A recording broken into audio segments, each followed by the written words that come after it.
and paying their bills with the price of gas and electricity and everything else going on. So, we'll make one joke about it and we move on.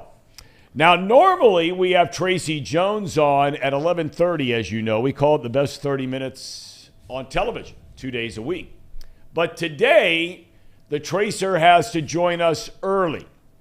Obviously, you're not having a heating issue at your palatial estate right along the banks of the mighty Ohio. Good morning, Tracer. How are you today? Good morning, boys. Good morning. So it's real cold in the studio, right?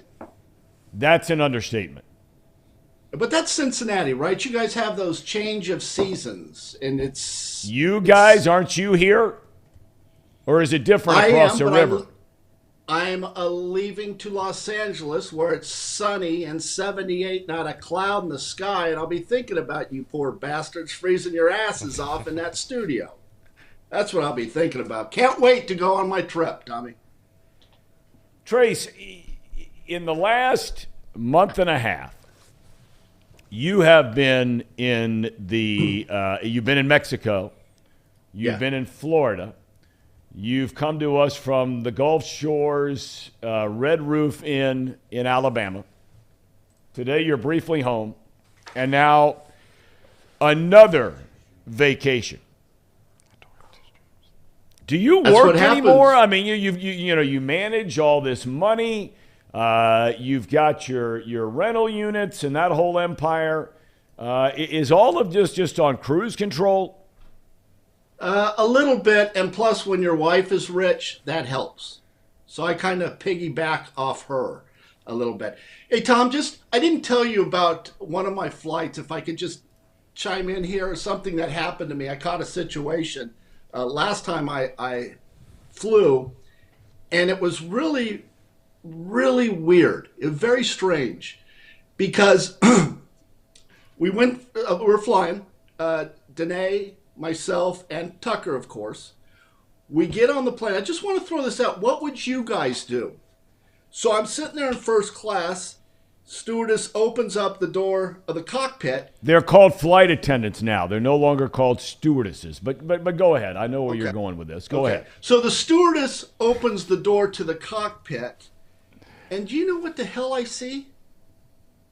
A female pilot. She's the captain. Is that not the darndest thing? I've never seen that. What would be surprising about that? I've never seen a woman flying a plane. This was the first time I had seen that. And I got extremely nervous. And I turned to my wife and I said, I'm going to take the next flight out. I can't do this. I just had a really, really bad feeling. She looks at me and says, what's the big deal? I says, I've just never had a woman pilot. She says, well, just stick on the plane. She's begging me to stay. I says, I just have a bad feeling, okay? I go by a feel. I have a bad feeling. So I get up. I go to leave. And I says, if the plane does go down, let me at least have Tucker. So I grabbed Tucker, walked off the plane, and ended up getting the next flight to, actually I was going to Santa Barbara at this time. I actually hit Santa Barbara. I just have never seen a woman pilot. I thought that was really strange. Because I think of my wife, she can't even drive a car. So for this woman, and I heard it was a great flight. She did a great job. It's just something that I've never seen. Would you if you were flying, would you be all right with a female pilot? Of course I would. I have been on multiple flights where a female pilot has been in charge of the flight. I mean, are you kidding me? I mean, you're a guy who's traveling all over the globe, and you're telling me that just recently was the first time you've seen a female pilot of an airplane? Never, ever, ever have I seen a female pilot. I think it's cool. I just had a bad feeling. You know how you get that feel? Yeah, well, I mean, I get that feeling when sometimes I think everybody gets that feeling when they get on a plane. There's some people that get really uptight about being on an airplane. You know what people also get uptight about? I mentioned earlier, you have to go to the dentist today. And, one of the things I always think about, and God bless him, he's still alive, although he's retired, a dentist here in Greater Cincinnati named Frank Mills. when I was a kid and got braces and all that kind of thing. And I think so much of people's fear of going to the dentist has to do with them being in pain when they go to the dentist as a little kid. And then it follows them their whole life. And that never happened for my sister and me under the care of Dr. Frank Mills. What is your experience? Are you nervous about going to the dentist today? No, I'm not nervous. I'm more nervous about that female pilot. Not so much going to the dentist. I actually go to the dentist. Now listen to this, because I worry about my health. I do. I'm not going to lie. I'm kind of a hypochondriac. Didn't want to tell you that because you guys will probably use it against me one of these days. But I go to the dentist 3 times a year. Why? 3 times. Why? Get my teeth cleaned. You know, these are fake right here. These got kicked out in a baseball game in college by a guy by the name of Rene Gonzalez, who actually played for the Angels. He was a shortstop. Of course. He wore number 88, if I remember correctly. Isn't that right? Very good. Very good.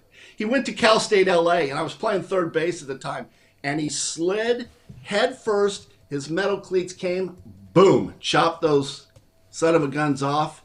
And, of course, I just spit them out and played the rest of the game. But I had 1/3 of my 2 teeth. So these are fake, so I've got to make sure that they're all right. I don't want them falling out. Of course, now that I get.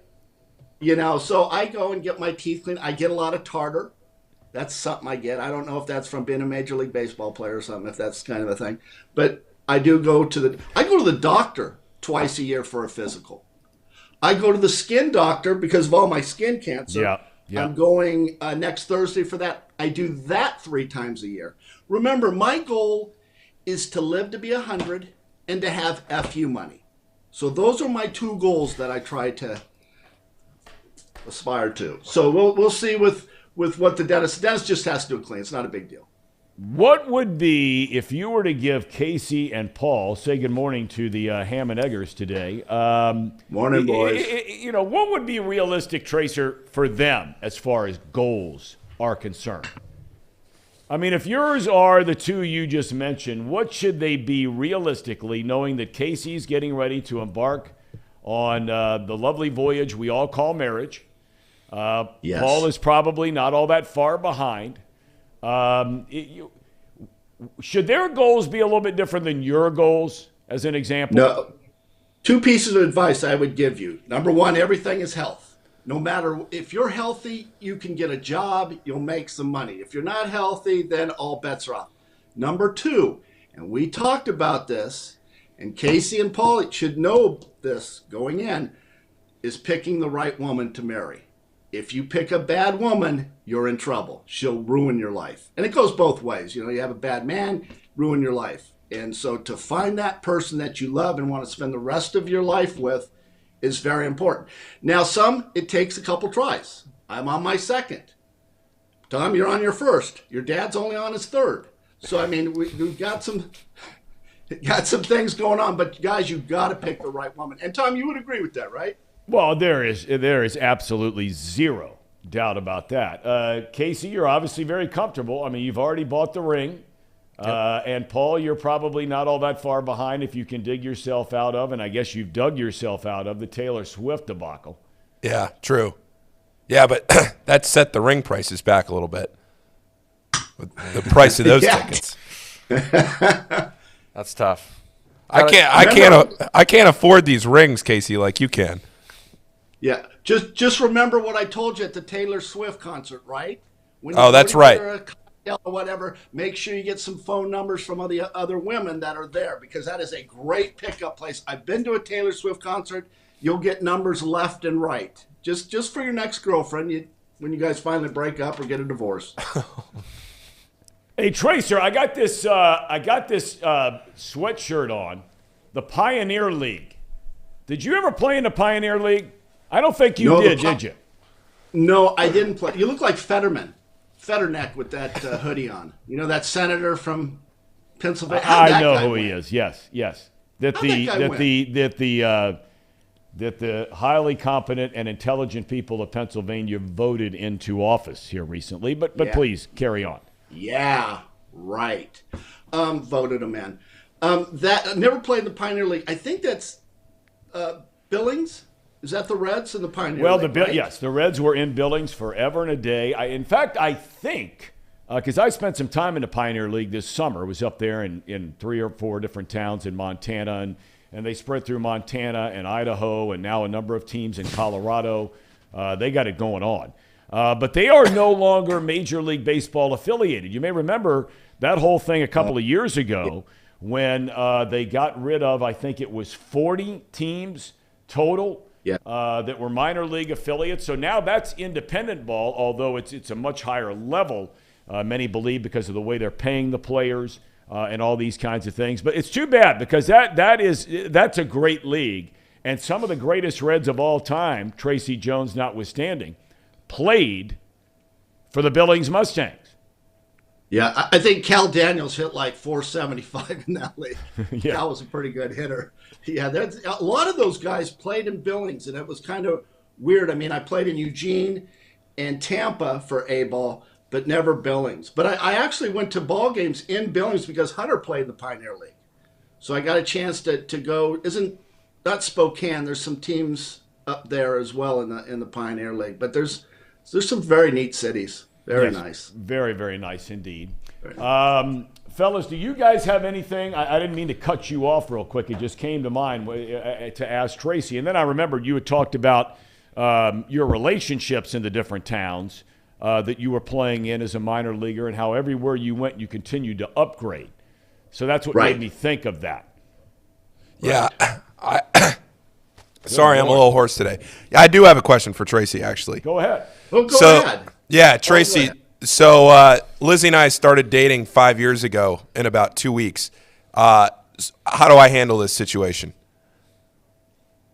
What, 5-year anniversary? Yeah. I mean, I know we're not like engaged or married, but like 5 years, it's not one you can forget. No, you're taking her to the Taylor Swift concert, right?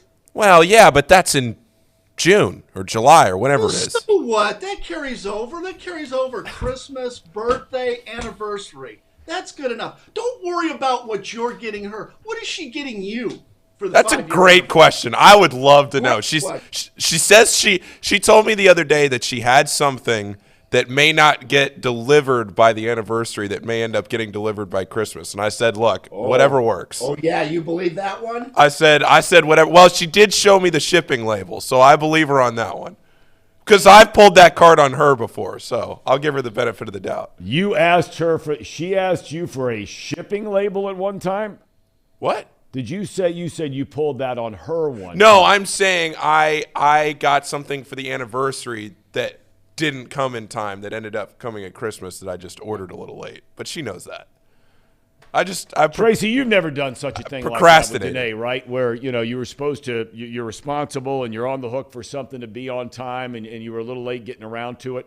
You wouldn't make that mistake. Not your second go round, right? Well, boy, that's funny. You should say. You ask some really good questions. I'm always patting you on the back. Well, the only reason I ask good questions, Trace, is because I'm listening. I'm trying. Because you are very.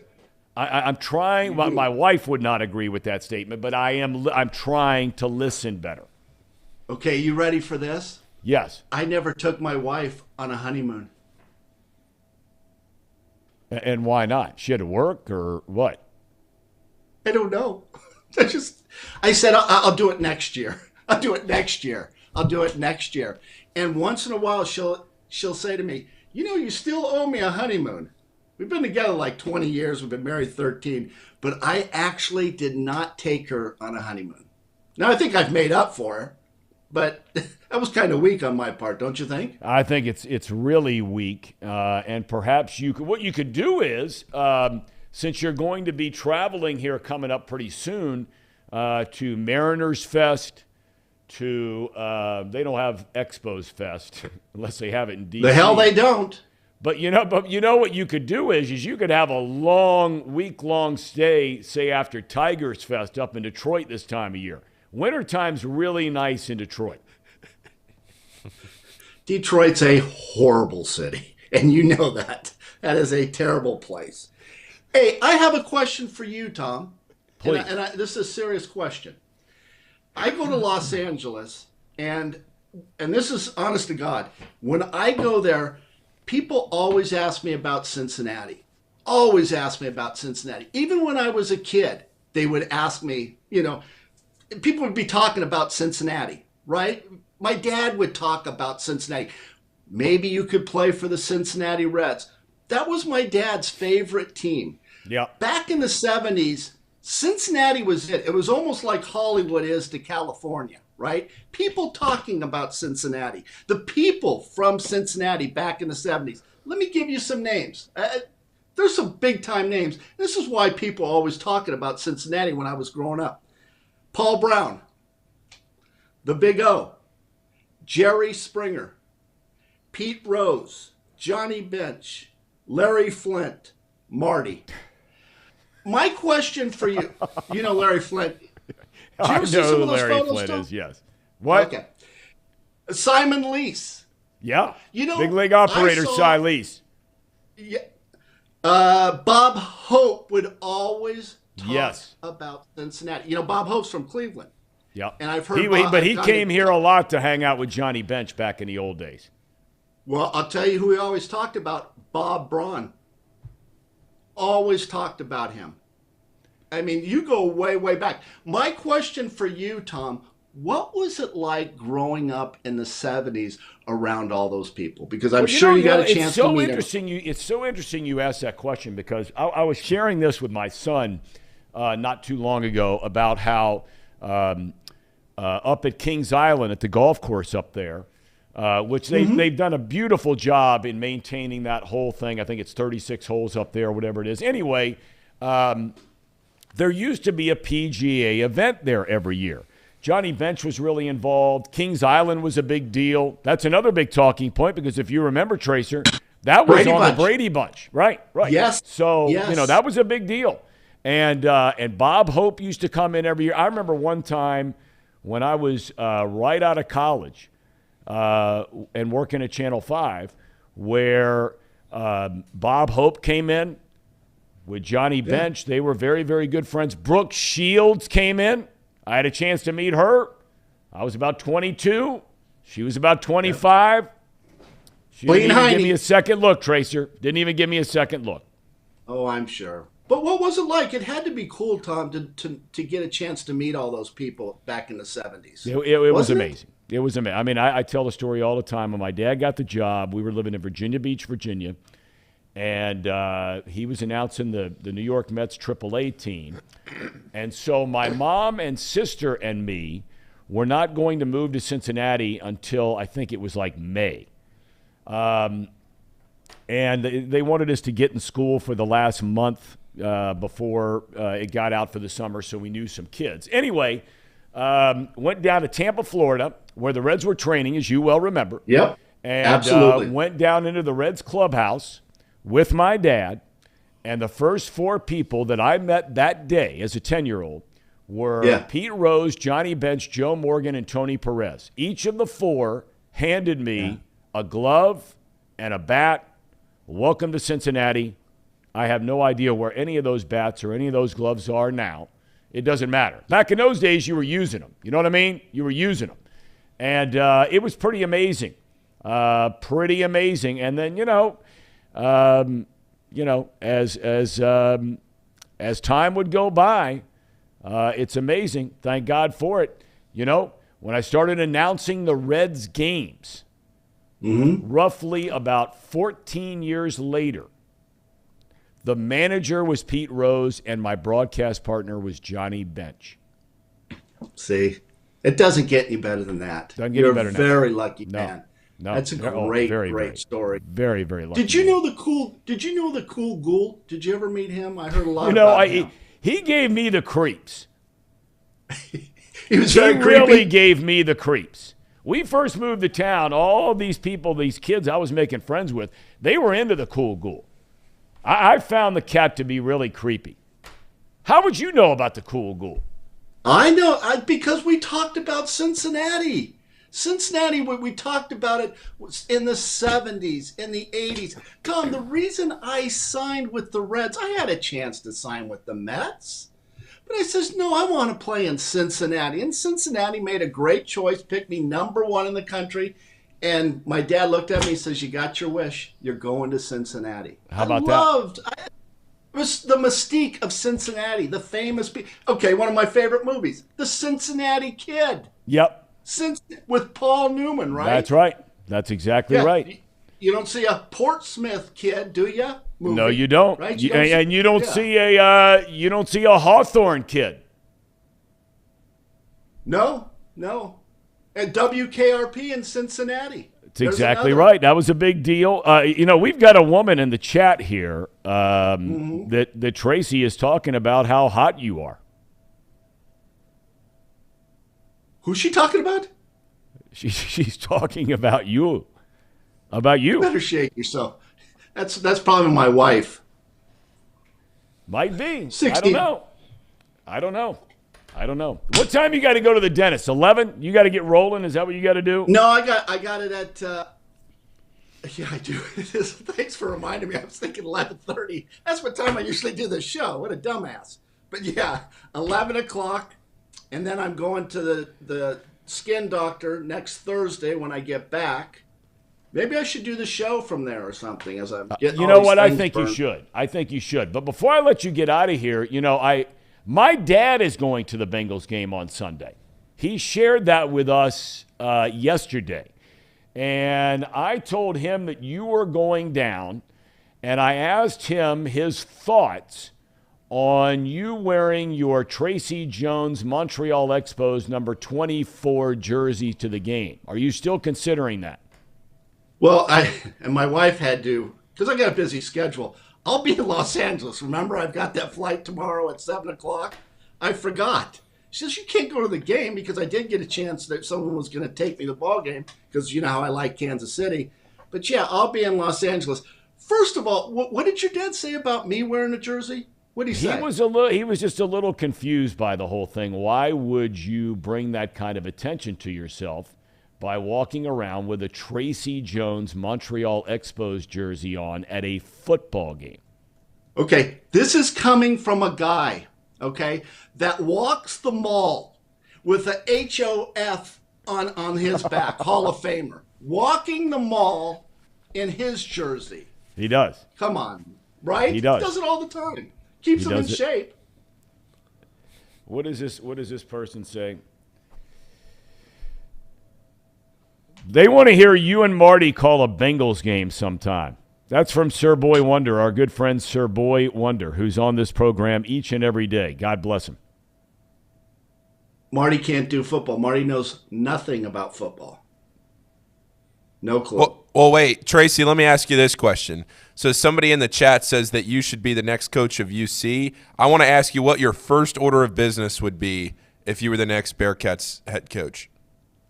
I would go get this quarterback from St. John Bosco, who I happened to see some highlights from, or is it modern day? One of those quarterbacks is really good. That would be my first choice. Speaking of that, I was at Walt's Hitching Post. You know who I saw? It looked like him. Was Deion Sanders. Oh, my God. Don't start this. Don't start this. You saw Deion?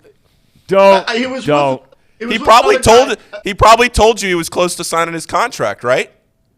Yeah, he was with, I think, Pac-Man Jones. They were going out clubbing. Hey, what did you weren't around when Deion was here, obviously.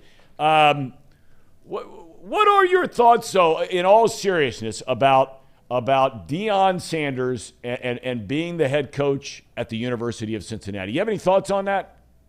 I think it actually could work. I got a lot of respect for Deion. I thought he was a hell of a baseball player. I thought he was really good. Fastest baseball player I've ever seen. The only negative in his game was that he had a bad arm. Threw like a girl. Couldn't throw at all. But I'm talking a guy who would go play football and then come and play baseball when he was doing that with the Falcons and the Braves. I thought he was an outstanding baseball player. He was so gifted. But he's doing a good job where he's at, isn't he? Yeah, he's doing a great job. They're undefeated. They're undefeated, and they're getting ready to start the playoffs. And so, remember this, guys. Yeah, remember this. When you're talking about a head coach, and especially in baseball, it's about managing personalities and getting the guys to play hard for you. Dusty, I saw your interview with Dusty, by the way, very good. Love Dusty. But Dusty talked about being too hard on the young kids, they'll lay down. That was a great point. You've got to be able to not manipulate, but understand different personalities. Because some players you can get on, and others you got to build up. And that's a good manager. And that's exactly what Dusty Baker. I remember getting into it with Pete Rose one day. And I says, why do you treat me, and I named a couple all ball players. I says, you get on us all the time. I says, why don't you get on so-and-so, so-and-so, and so-and-so? Why don't you get on those guys? He says, Trace, I can get on you, and I know you'll play hard. You'll play for me. I get on those guys, they'll lay down. Yep. Right? Yep. Well, there's no doubt about it. And we had Bob Huggins yesterday, and I mean, no one, I don't think, on the planet challenges young men to get every single ounce of grit and toughness and effort out of a team or out of their players more so than he does. I found it interesting yesterday in the conversation with him in asking him about, do kids want to be coached and coached hard based on his experience and has time changed that through the years. He said he still thinks that they do want to be. I was pretty surprised by that. Yeah, but I think it's a little different with Huggins. They know his personality. They know what they're signing up for. Yeah, you're right. Huggins can be pretty tough. And like I said, you can't yell at and treat every ball player the same. Do you remember when Keith Legree played point guard? Yes. UC? Yep. Remember when Keith Legree was so scared dribbling the ball because Huggins was yelling at him. You know what I mean? He couldn't play. He was a pretty good ball player. He was a good player. But Huggins was kind of a little tough on certain ball players, and I think it affected him. They played like they were nervous, and you can never play sports when you're nervous. Well, I still maintain all of this started with a participation trophy kind of atmosphere that was developed in your home state. You're going back out there to rub elbows with all those people. So, why don't you talk to them about it? And it started in soccer. You finish in last place, boy, you got that trophy. Aren't you? And your two boys, the Hamanagers, are probably the type that take their participation trophies and show them around, right? That kind of put them on the mantle. Do you guys do that? Absolutely. They're displayed front and center. Yeah, I got MVP trophies. I don't even have them up in my office. I still got my runner-up Super Bowl Pee Wee trophy just right above my desk where I work at my house. It's kind of like Marty. Marty has that World Series ring, right, that he wears. What position did Marty play? He doesn't wear a World Series ring. He wears his Hall of Fame ring while he's walking around the mall with that Hall of Fame sweatshirt. HOF. Hey, Case, before I go, I've got one piece of marriage advice for you. Here we go. Thinking about it. All right? You got to have separate bank accounts. Have we talked about this? I don't think we've gotten into this. We have not talked about this. Yes, this is important. Now listen, okay? Listen. No joint accounts. What's yours is yours, and what's hers is yours. Do you understand that? Repeat after me what I just say. What's mine is mine, and what's hers is mine. Bingo. Gotcha. Tom, you like that she's normally watching, but I don't think she's watching today because we've not heard from her today. So, good luck tonight, Case. Good luck tonight. Shout out. Yep. Case, you won't be pulling any wool tonight, I guarantee you. No, probably not. Tracer, good luck at the dentist. Safe flight tomorrow. Right. I hope that mother and daughter are co-pilots tomorrow on that flight to Los Angeles out of CVG. Then I'll take a later flight. I get very nervous. All right, boys, you have a good weekend now. Have a great week. Great to see you. See you, Tracy. I love that you repeated after the Tracer there. I'm really surprised. You followed that advice and you she's down listening that road. She is? She's on. She's in here. No. Oh, yes, she is. Her reply was, he wishes that were true. Tracy just bullied you into that, Casey. I just want you to know that. Tracy just bullied you into that. You know, it's crazy because it's like Tracy is a leader of men or something. I mean, I just follow in his No, there's only direction. certain leaders of men. And when they are, you know it on this show. You might not know anything else about this show. But when there are true leaders of men, potentially one of them is interviewing for the University of Cincinnati football job as we speak. Because now I'm telling you, I'm not saying he should get the job because I don't know. I'm not sitting there in the interview room and I don't know what he's saying. But I'm telling you right now, if there is a guy that is going to be, if I had to bet on it, and I'm not a bettor, but if I had to bet on it, I am betting big money that somewhere, someplace, whether it's UC or somewhere else, Brian Hartline is going to be a leader of men. Oh, I was really hoping you were going to say Dion there. No, Dion's already a leader of men. he's down at Walt's hitching post. You're just talking about a new leader of. I'm saying guys have to elevate themselves to that. There are other guys that fall off that cliff. I think Jimbo Fisher's starting to slide off that cliff. That's fair. Right? Yeah. Well, he can recruit, can't win. Well, I mean, when you got a pocket, and I'm not saying, I'm saying all that NIL money they got down there, which, by the way, again, I know.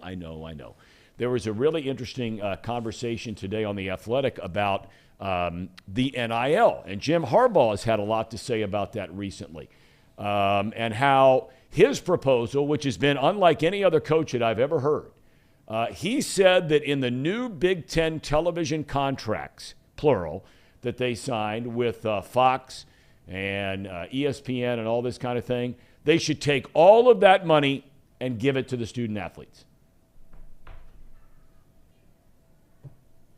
Do it. It's not going to happen. Not going to Because happen. once educators get their money, hands on that money, Not going to happen. it just disappears. Not going to happen. Vanishes. Don't even know where it went. All right, we're going to take a break. We got Zim Hude coming up today at 11 to preview the Kansas City game.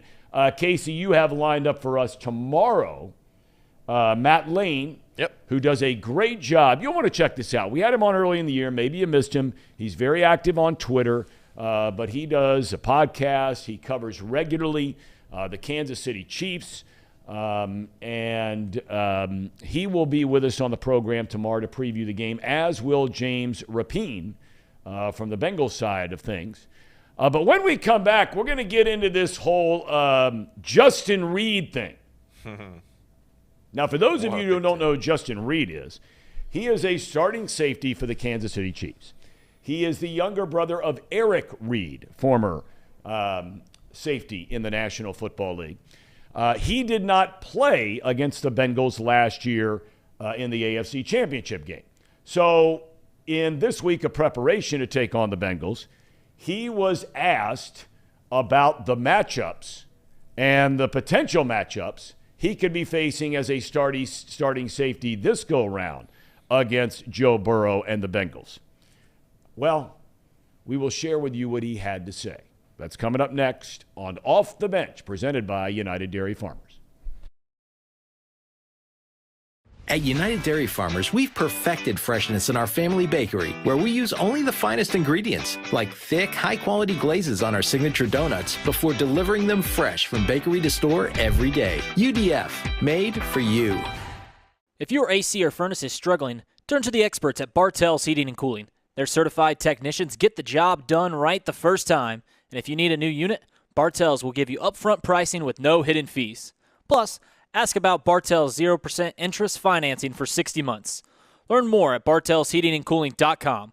Bartell's Heating and Cooling, for a comfortable way of life. Eli's Sports Bar and Grill, proudly sponsoring high school football with 3 locations in Mason, Liberty Township, and Ross, Ohio. Our 10-foot screens guarantee a great view from every seat in the house.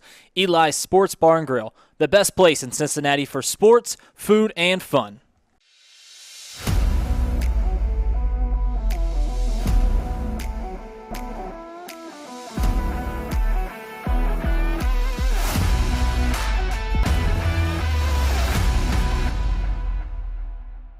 Where can you turn when you're in pain?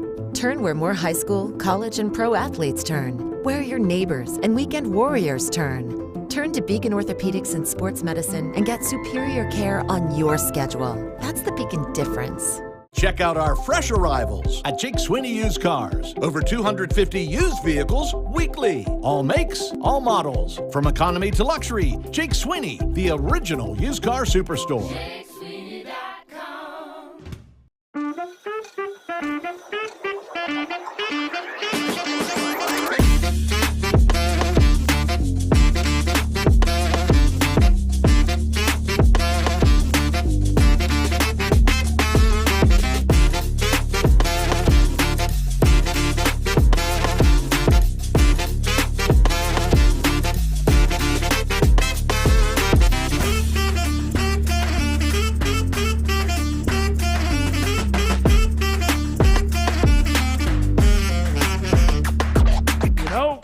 There's 2 beds in that room. There's 2 double beds. Boy, your in that room. Jim wants to know, said it kind of reminds me of Mr. and Mrs. Wilson on Dennis the Menace. There are a lot of people wondering, what's going on down there. Because you've been very hard on Danae on this program. I mean, you have worn her out when it comes to her choice of accommodations on places where you guys have been staying, whether it was down in Mexico. Right. I think you referred to that 6-star resort as a dump. And then you went on to say that the house you rented down on the Gulf side of Florida here the last couple of weeks was also a dump. Anything you want to share, or would you just rather stay away from that topic? No, we were catching a situation. There's no doubt about it. But, Casey, this is what you have to look forward to when you're married for 13 years. You see that? No action, pulling no wool, and then going back, pulling no wool. So 13 years of marriage, that's what it gets you. 2 separate queen beds. And you know who Tucker slept with last night? Danae. I'm all by myself, and don't think I'm not going to go to that Taylor Swift concert and get me some phone numbers so I can get a Mrs. Jones number 3. Because I will. I ain't messing around. All right, Tracy Jones, kind enough to join us earlier today. Hey, are you still drinking regular water? But did you know that alkaline water has been shown to have superior hydration benefits versus regular water in clinical studies? Well, this is a new premium alkaline water that's out. Pani is how you pronounce it. P-A-H-H-N-I. They're right across the street. They make it, bottle it, everything right here in downtown Hamilton, Ohio. Pani uses natural limestone filtration, unlike the artificial processing that many other brands are using. The result is a healthy alkaline water that is also the best tasting water in the world. I'll vouch for them. Please visit their website. That's Pani, P-A-H-H-N-I water.com. That's P-A-H-H-N-I water.com to see where you can buy this great tasting water at a store near you. All right. Bengals report brought to you by Encore Technologies. Justin Reed is a starting safety for the Kansas City Chiefs. I mentioned a moment ago he did not play when the teams met in the AFC Championship game last year. His brother, Eric Reed, got all kinds of pub, was a really good player, but all kinds of pub about, standing behind Colin Kaepernick or kneeling with Colin Kaepernick, whatever the case may be, when they played together in San Francisco. So do we have a clip of this? Is this what we're running? Yeah, we're gonna run his initial clip, the interview that he had with the reporter, and what his initial statement was about his assignment. Okay.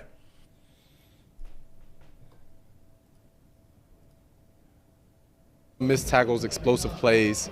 A lot of it's going to come down to making the play on the ball, and they have 88. Higbee. No, it's not Higbee was with the Rams. What's his name? Not Higgins. It is Higgins. It's Higgins. Higbee and Higgins. They're going to have him back. He's a very talented receiver, too. More of a finesse type of guy. Not the best blocker. I'm going to lock him down. Straight up. So, we're going to have to come out of the game, like I said, play our best game and go out and do it. The big time, like some of the missed tackles. Okay, so you can clearly see what happens there. And I got to tell you, hearing it, I look at it a little bit different now than reading it. It goes to show you that seeing something, hearing something can be grossly different than reading it online or in a text or in a Twitter, this kind of thing. So what do you have behind this?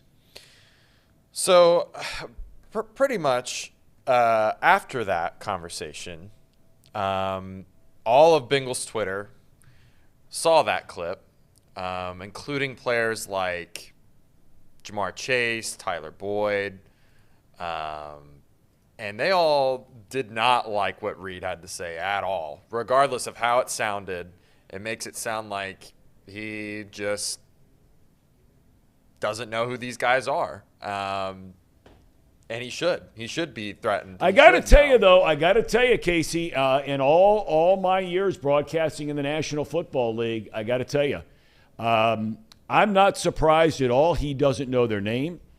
And that is no knock on Reed. This is a Stanford guy. You can tell he's very articulate, well-spoken, good-looking kid, good smile, whole 9 yards. And I'm not sitting here defending him. But what I can tell you is this. Whether you're talking to coaches, whether you're talking to players, okay? And there's some guys you're going to know who they – I promise you he knows who Jamar Chase is. But look, when it comes to a safety and the tight end for the other team, obviously in the Bengals it's Hayden Hurst. It's not Tyler Higbee, who does play for the Rams. He was right about that. He corrected himself once he said it. They don't know these guys' names. All they care about is, okay, their responsibility is number fill in the blank. That's all they care about. Because week to week, the names change, the numbers change. So you're defending I was ready to sit here and blast this guy, and after watching that, I'm like, are you kidding? Who cares? Seriously. If you're T. Higgins, who he clearly, he asked a reporter, no, it's not Higbee, it's who. The reporter wasn't paying attention to what he said, and he just throws out Higgins. And he says, oh, Higgins. I mean, what is so bad about what he just said? Seriously. Here's some of the responses. I mean, Tyler Boyd clearly thinks he stinks. Obviously, he used an emoji for a skunk there. And Jamar Chase is wanting to put money on the game. Just the players did not like it one bit. DJ Reader also said something. I'm having trouble finding that exact. Oh, here it is. Got to know your personnel better to be making promises. Because the dude, I think what they have Who said that, Reader? Yeah. Okay. And so I think what the issue that they have with it is that he made such claims like, oh, I'm going to lock that guy up, and he doesn't even know the guy's name. It doesn't matter that he doesn't know his name. It's completely irrelevant he doesn't know his name. All he knows is when they're sitting in the defensive meetings is that his responsibility is the tight end. Is it? And it's not, well, I'm just saying, if that's what we're all ultimately trying to piece together here from that clip, it doesn't matter he doesn't know his name. It's not a lack of respect. His job is to get ready. I wouldn't give it a hoot if you asked Jesse Bates, now Kelsey's a different cat. He's a whole different cat. I mean, let's be honest about it now. We love Hayden Hurst and glad he's a Bengal. Hold on. So Travis Kelce is a different animal. He is the best of the best of the best. He's the best tight end in the NFL. He's one of the 4 or 5 greatest tight ends in the history of professional football. Hang on. You're going to know who Travis Kelce is. Hold on, Tom. How many people outside of Cincinnati knew who Hayden Hurst was before he signed and he played in the same division as the Bengals? Okay, I might be able to understand that if you were a fan, but this dude is a professional athlete. Which is more reason why it doesn't matter that he doesn't know the guy. And I'm not surprised at all. You'll sit there and I'll be sitting, back in the old days, I'd be sitting with Brian Billick. And he's getting, now, he'd be talking about, it wouldn't be a game we're necessarily doing, but he'd be sitting there, he says, watch 87. And then Buddy Ryan would come in. We're doing a Cardinals game. He would sit there and say, 84, 81, 87. He had no idea who their names were. None. Most football coaches would tell you, if they're telling the truth, that they don't have time to worry about what guys' names are. They're worried about stopping a particular player with whatever scheme or personnel that they have. And all they care about is that player and their coaches knowing what that player's number is. That's it. Do you really think, no, seriously, Paul, you can chime in if you want to crawl out of the igloo over there. Do you guys really think, seriously, that there are a lot of people in the National Football League who know who Hayden Hurst is by name when they play the Bengals? He's like the sixth guy on the list. It's no disrespect. I love the guy. But when you're getting ready to play the Cincinnati Bengals, right, and they're at full strength, and you got Chase, and you got Higgins, and you got Boyd, and you got Burrow, and you got Mixon, do you think for a second that one of the top 5 names that are going to pop into their mind is Hayden Hurst? I got to be honest. The first time I heard this clip, I interpreted it as him talking about Jamar Chase because he tried to say the receiver, and then he said Higbee, and then he went to Higgins and said he was coming back. And so then I was like, wait a second, does he think he's talking about Jamar Chase? And if that's the case, then that's to me a little different story. But I don't know. Yeah, I don't really get caught up in all this. It just seems like it's, to me, he's all over the place. And is this guy any good? He's got to be good. He's not that good. He's got to be. He's not that good. If he's starting for the Kansas City Chiefs, he's got to be a pretty good player. Oh, come on. Now, I know their secondary is not, what some of the other teams are. It's the Kansas City Chiefs. I'm looking at the chat right now. Looks like Nathan and Sirboy Wonder had the same thought I did. Yeah. Can you play that one more time, Casey, just so I can? Yeah, I'll pull it up. Now that I see the chat is kind of thinking along the same lines here. Yeah, I gotta redig it up real quick. Because if we're gonna talk about this, then we might as well make sure I'm gonna pull it up here. Give me 2 seconds. All right, play this clip one more time. Let me think about it from a different angle. Let's put ourselves in his mind here and picture if he's talking about Jamar Chase. Okay, right, here we go. Big time tackle, like some of the missed tackles, explosive plays. A lot of it's going to come down to making the play on the ball, and they have 88 Higbee. No, it's not Higbee. Was with the Rams. All right, stop real quick. Stop. What's his name? Stop real quick. He just said 88. What I said a minute ago. He made reference to the number of the player, not the player's name. And the first number wasn't Jamar Chase's number. It wasn't T. Higgins' number. It was specifically 88, who is Hayden Hurst. But please, go ahead. It is Higgins. It's Higgins. Higbee and Higgins. They're going to have him back. He's a very talented receiver, too. More of a finesse type of guy. He just said receiver. You're right. Now he's where he's getting confused. So now I'm wondering if he's just trying to be funny. I wonder if he's just subtly trying to be funny, which if he is, I'll be honest, I'll give him the credit because that's pretty funny. Let's just keep listening. I'm not the best blocker. I'm going to lock him down, straight up. So, we're going to have to come out of the game, like I said, play our best game and go out and do it. I think he's just trying to be funny. I think he is so all over the place. He was talking about Hayden Hurst. He was talking about a receiver. He mentioned 3 different Bengals in there trying to name one Bengal. I think it's a shtick. It could be a shtick. Well, and if it's a shtick, now I will get on him a little bit if it's a shtick because it's a stupid shtick. It's just stupid. Yeah. Because look what has transpired since he did it.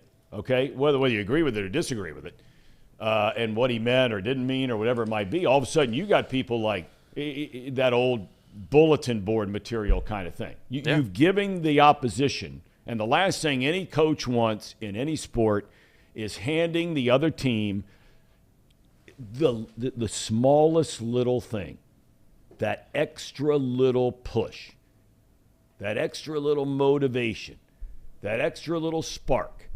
And if some perceive this as being that'll put on a uniform for the Bengals on Sunday, not a good shtick. No, and the thing is, he's not really a great safety. Well, let me back up a second now, because I was just looking up. So he comes out after his junior year at Stanford. Okay, he's selected in the 3rd round. Unexpectedly, fell from the 1st or 2nd round and was considered at the time to be one of the top steals of the 2018 NFL draft. Okay, he has been a starter everywhere he's been. This is his first year in Kansas City. So it wasn't that he was out hurt. He didn't play for Kansas City last year.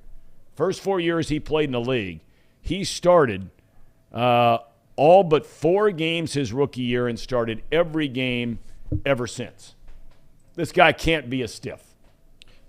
Well, I won't sit here and act like he's not a great athlete. I mean, the dude's in the NFL. But he's not like a star. He's not like some guy that deserves to be talking about shutting some guy down when he gives up 100 yards a game. Like, well, does he give up 100 a game?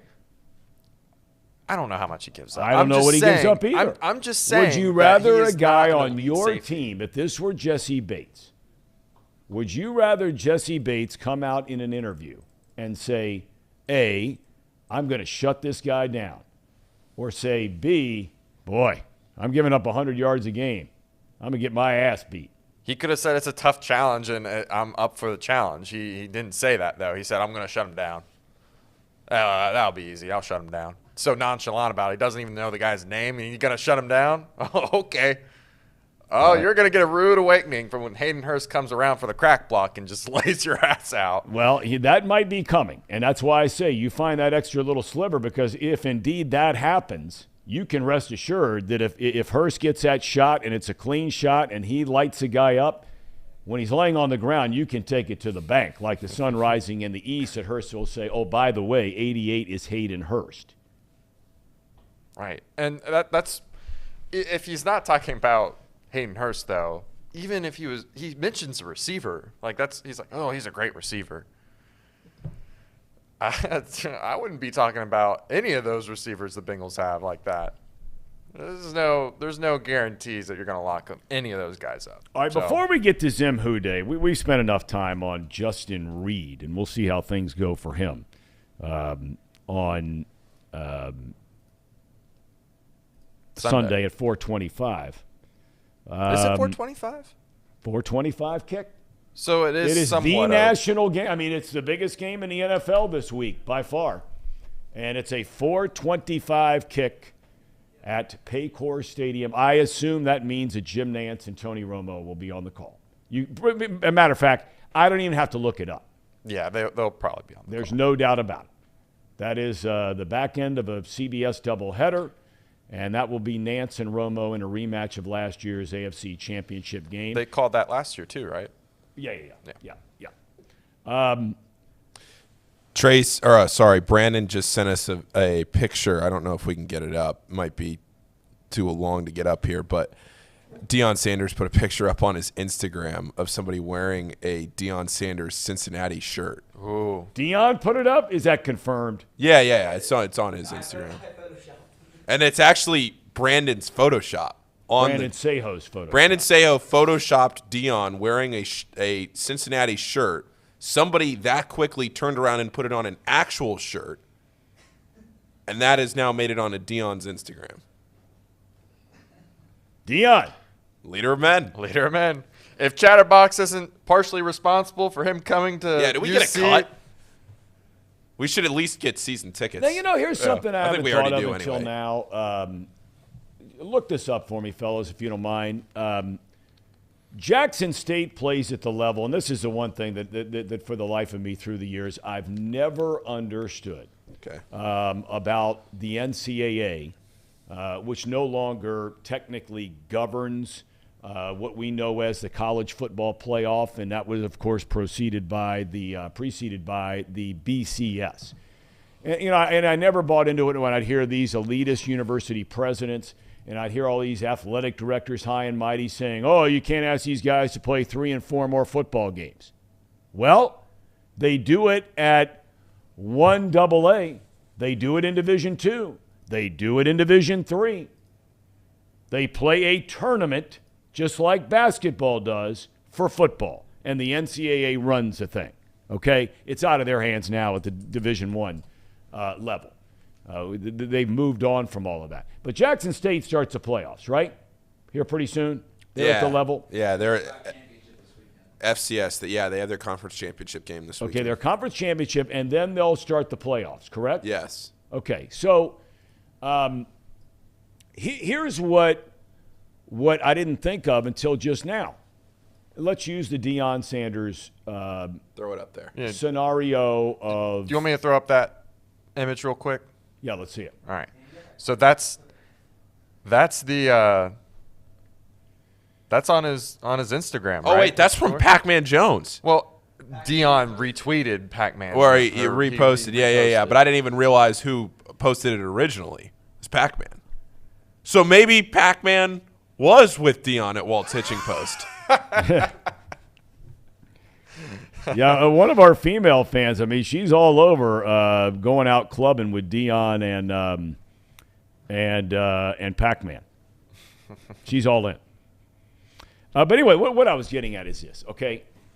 And we talked about this yesterday about, Brian Kelly, the way he left both UC as they were going into a BCS game, left Notre Dame as they're getting ready for a big bowl game.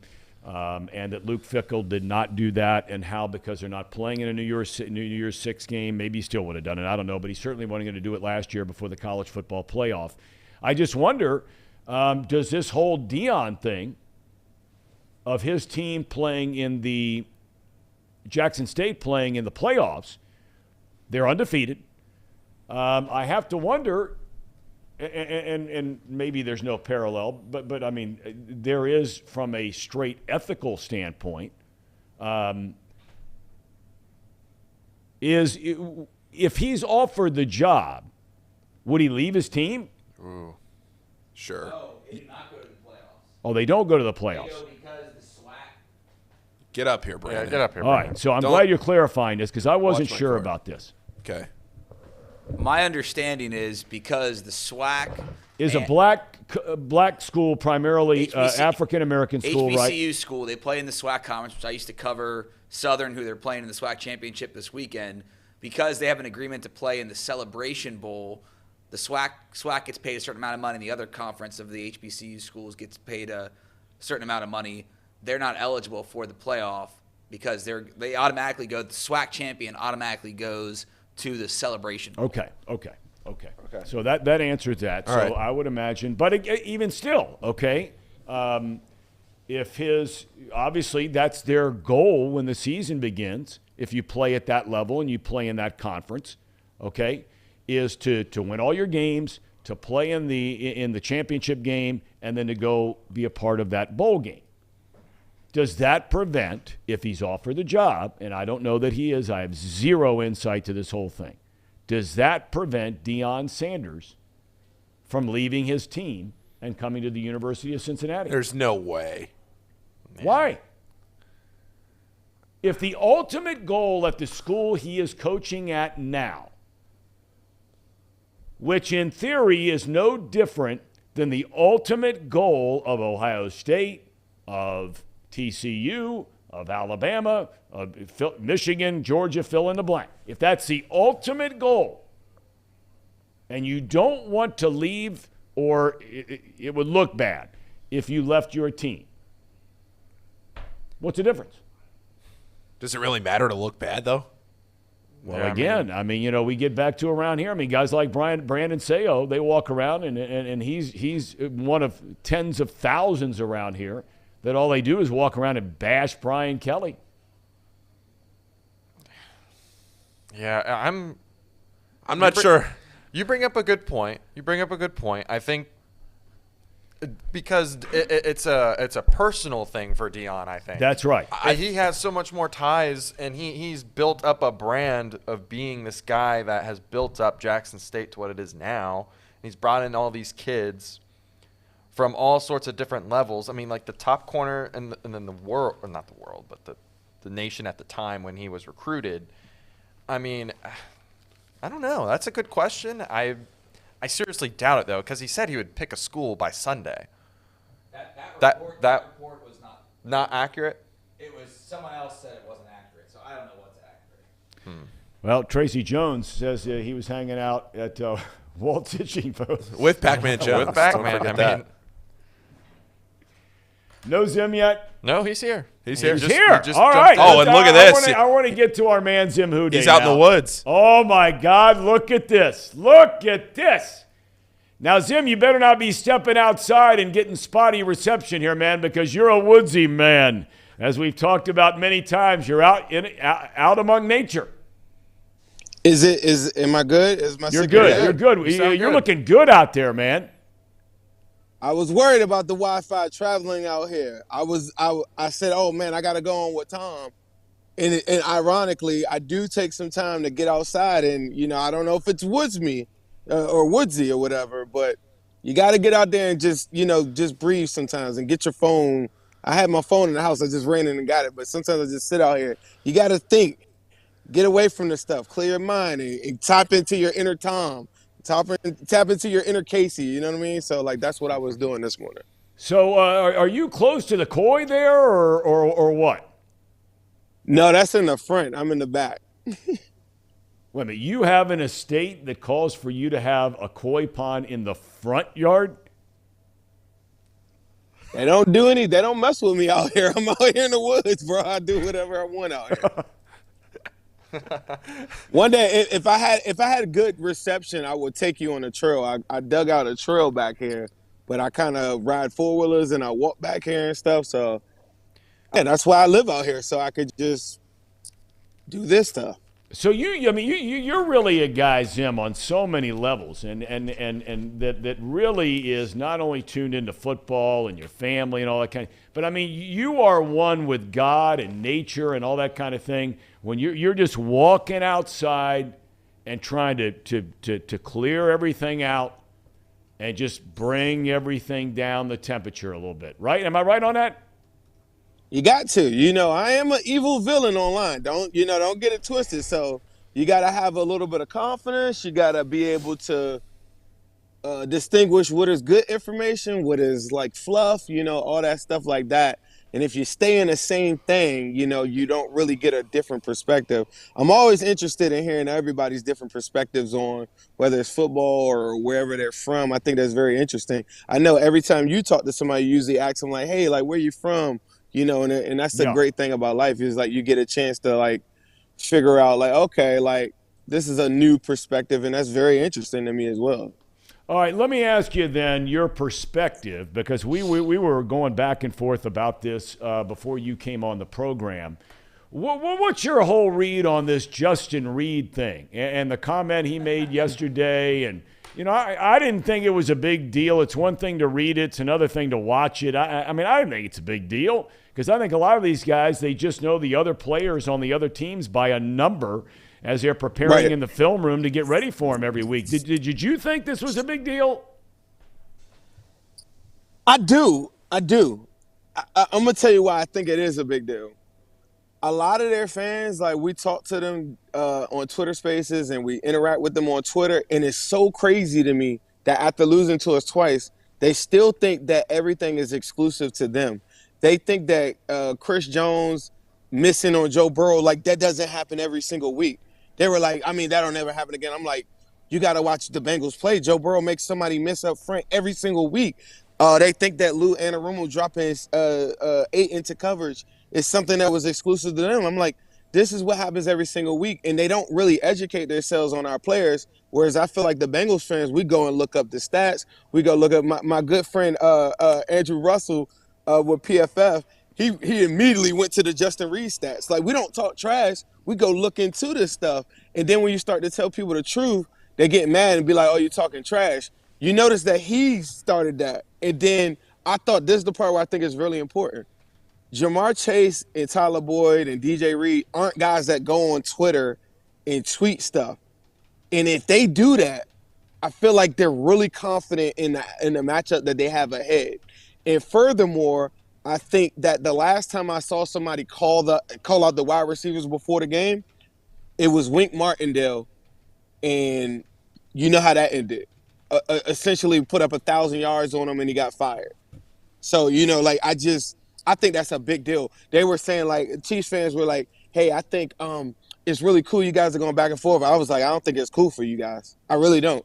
I think our guys are savages, and they look for, like, they don't need any of this to bring them up. But if they feel slighted, they will go and seek you out. And I think that's really important to know. I think it's a big deal.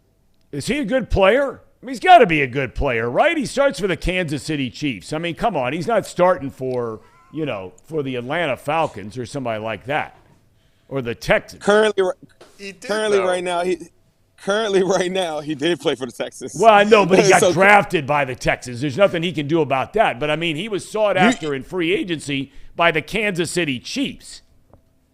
Somebody will have to fact check me on this. I think he was hurt for this game, but the last time that I remember seeing him, and I think, was when T. Higgins, remember when Brandon Allen played Deshaun Watson in the Texans? Yeah. And Brandon Allen had player of the week, and then T. Higgins had a touchdown in the back of the end zone. I think it was number 26, but if it was number 20, that was Reed, but I'm pretty sure he was hurt, so I might be a little off. But that was the last time that I saw him on that defense, and he played on a bad defense. Currently, right now, updating.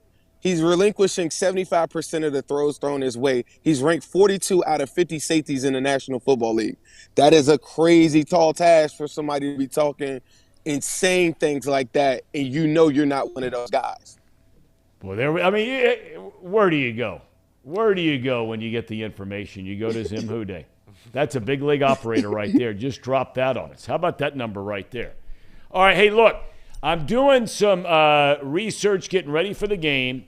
Patrick Mahomes has done something here in the last 6 weeks that's only been done by two quarterbacks in the history of the league, Dan Marino and most recently Drew Brees in 2012, I think, if I'm remembering correctly. He's thrown for 320 or more yards in 6 straight games. You even said yourself that you were a little bit concerned about this Bengals secondary without Awuzie. We know he's gone for the year. What are your thoughts on that matchup? I think that the Kansas City Chiefs, I'm going to put it into perspective like this. If he doesn't throw for 320 yards, they're not going to win the game. In retrospect, and to look at in contrast, let's look at Joe Burrow. Do you feel the same way about Joe Burrow and the Bengals winning the game? Like he has to throw for 320? No. Advantage Bengals. All right, but I'm asking you, do you think the Bengals have the personnel? We've talked about the lack of a quote-unquote pass rush. Okay, outside really of Hendrickson, occasionally push from Reeder in the middle when he's healthy. Occasionally Hubbard coming from the outside. Hubbard's playing great, but not known as an elite pass rusher. Do you worry they can stop this Kansas City passing game? I think I hate to go to last year, but it was so recent. It was just 9 months ago.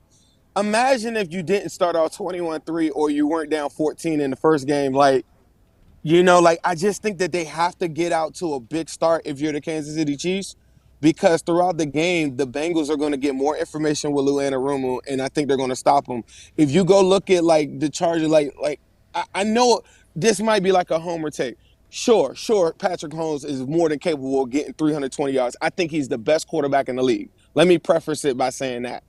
I think that he's more than capable of doing it. I think it's less likely that he has this astronomical game than the Bengals for the reason of they just haven't seen the level of wide receivers and the offensive firepower. Hold on, there's a plane going by.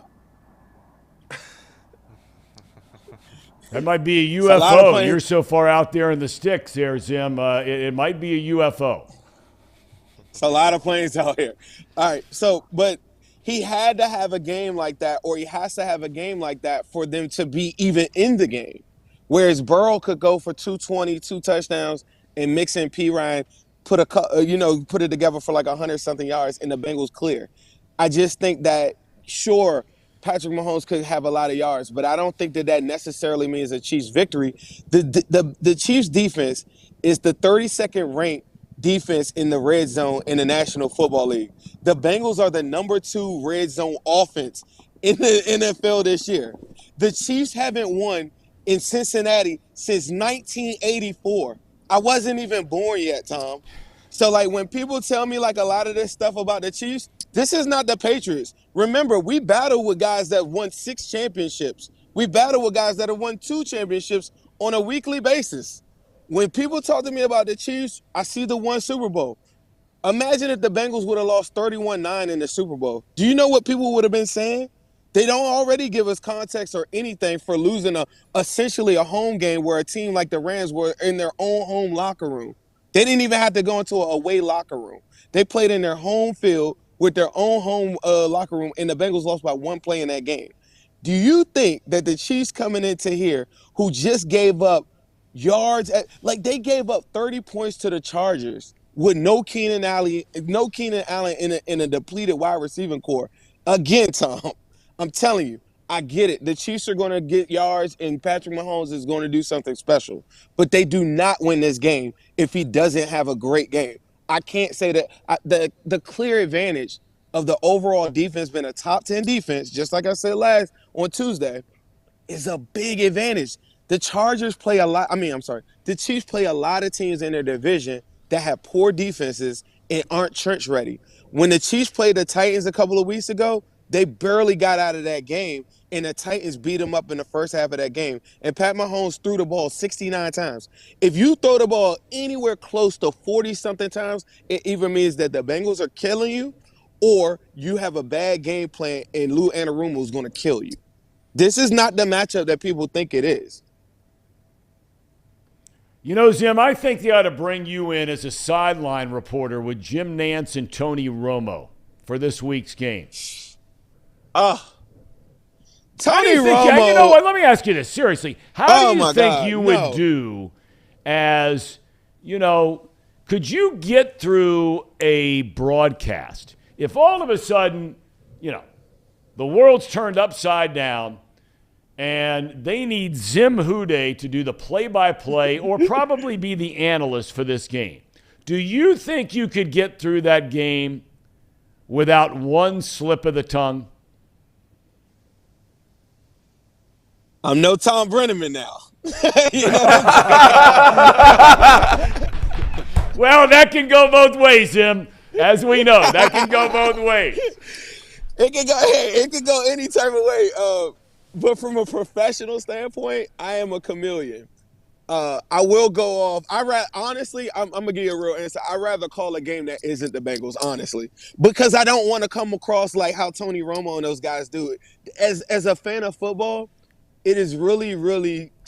I don't want to use I was going to say sickening. It's just really it's disingenuous to the sport of football to look at a football game from a one-sided lens.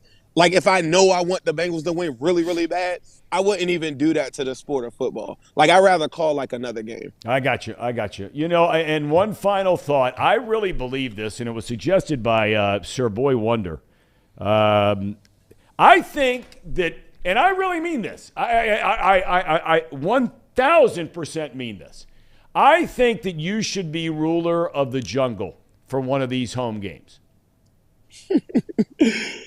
They say that to me sometimes, and I'm like, man, there's so many people I think that are far more worthy than it.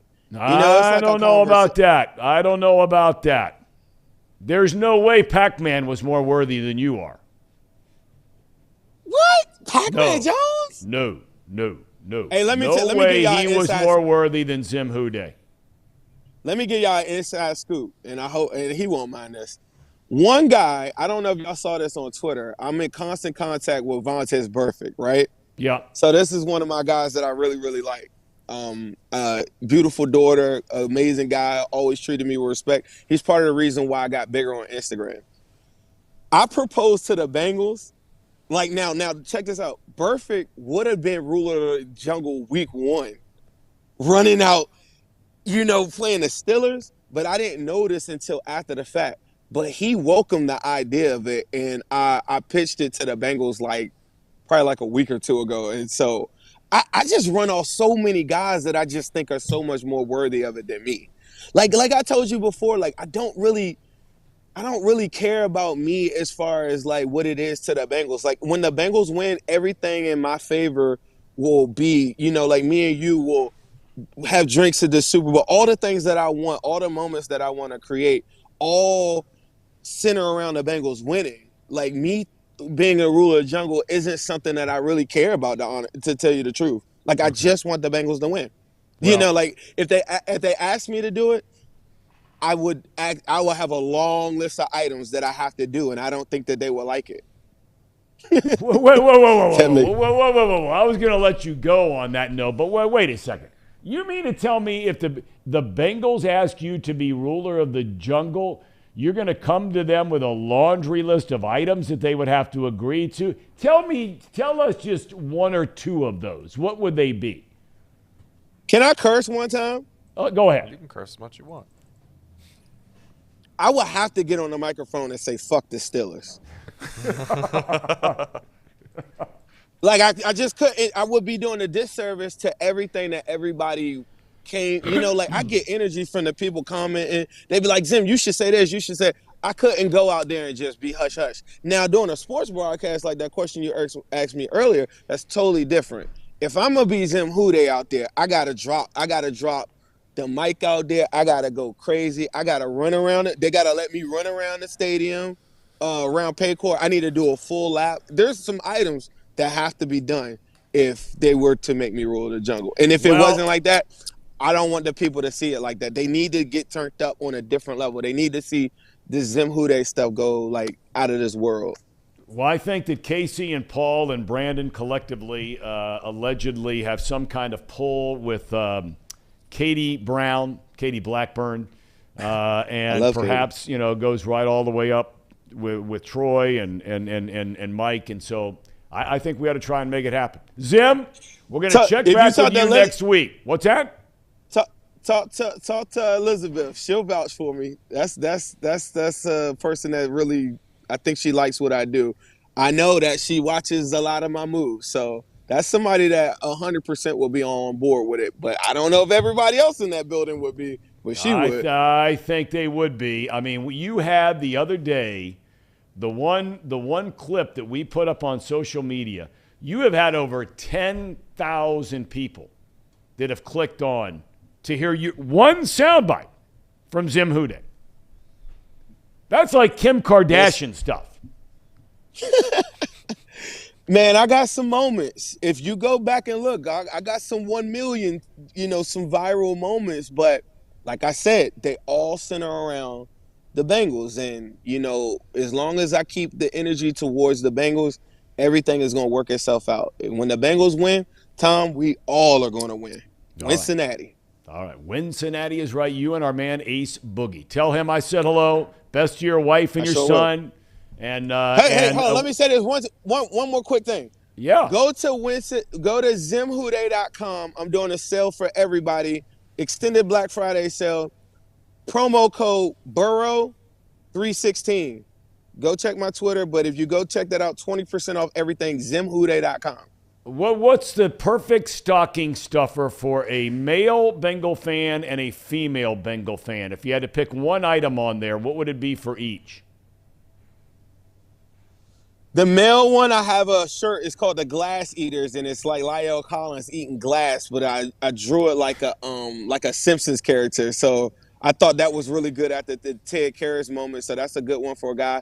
And then I think the Savage Mode one for the women because, everybody's got to tap into their Savage Mode at some point. Amen to that. Amen to that, Jim. God bless you, my man. Get back out there to nature. We didn't mean to pull you away. We thank you for bringing us outside of your palatial estate. Is that a swimming pool?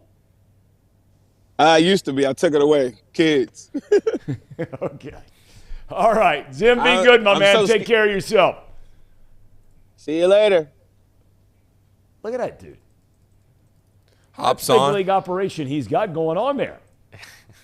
Hops on, chops it up. He's off. Filled in the swimming pool. What a guy. I mean, he's got a big league operation. He really does. We're going to have to go there sometime. Just watch a game with him at home. Be on his Instagram live stream and going nuts with him. We do have some breaking news, not to totally. No, let's hear it, please. I'm all for breaking news. This is really big. But the college football playoff just put out a press release officially announcing that the college football playoff will go to 12 teams for the 2024-2025 season. And then they laid out, it's pretty confusing, so I don't need to go through everything right now. But they laid out basically how it's all going to work with where the games are going to be played and the semis. So it's the 2024 season, but that's the championship that will be played in 2025. So it's not going to happen It's not that 2 years from now. Yeah, this is 3 seasons. We have 2 more seasons of a 4-team playoff, and then we'll go to the 12 Yeah, a team. lot of this was, and I really had a hard time understanding it. And many of you perhaps the same, or many of you are smarter than me. They were waiting for the Rose Bowl to sign off on this whole thing. Yeah, and they did. And so, yeah, so now obviously that had to have happened. The Rose Bowl, in a nutshell, wanted to protect its time slot of 2 o'clock Pacific time, 5 o'clock Eastern time.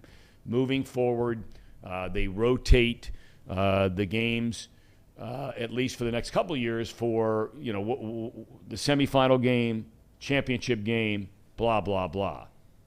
And so I guess they've signed off on this. Yeah, so the 2024 quarterfinals will take place in the Fiesta Bowl, Peach Bowl, Rose Bowl, and Sugar. Semis will be at the Cotton Bowl and the Orange Bowl. Doesn't say where the final will be. I read that the other day. I read where and I'm drawing a blank. So now it's just nice to see that it's all laid out.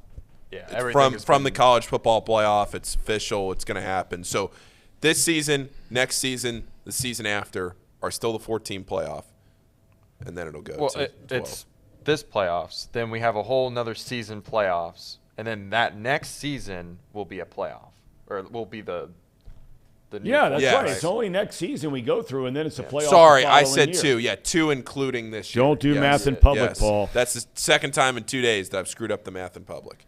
Yes. No one should do math in public. Yes, you're right. So we're going to 12 teams in 2 years from now. Yes. You got this year, you got 23-24, which is next fall. Yep.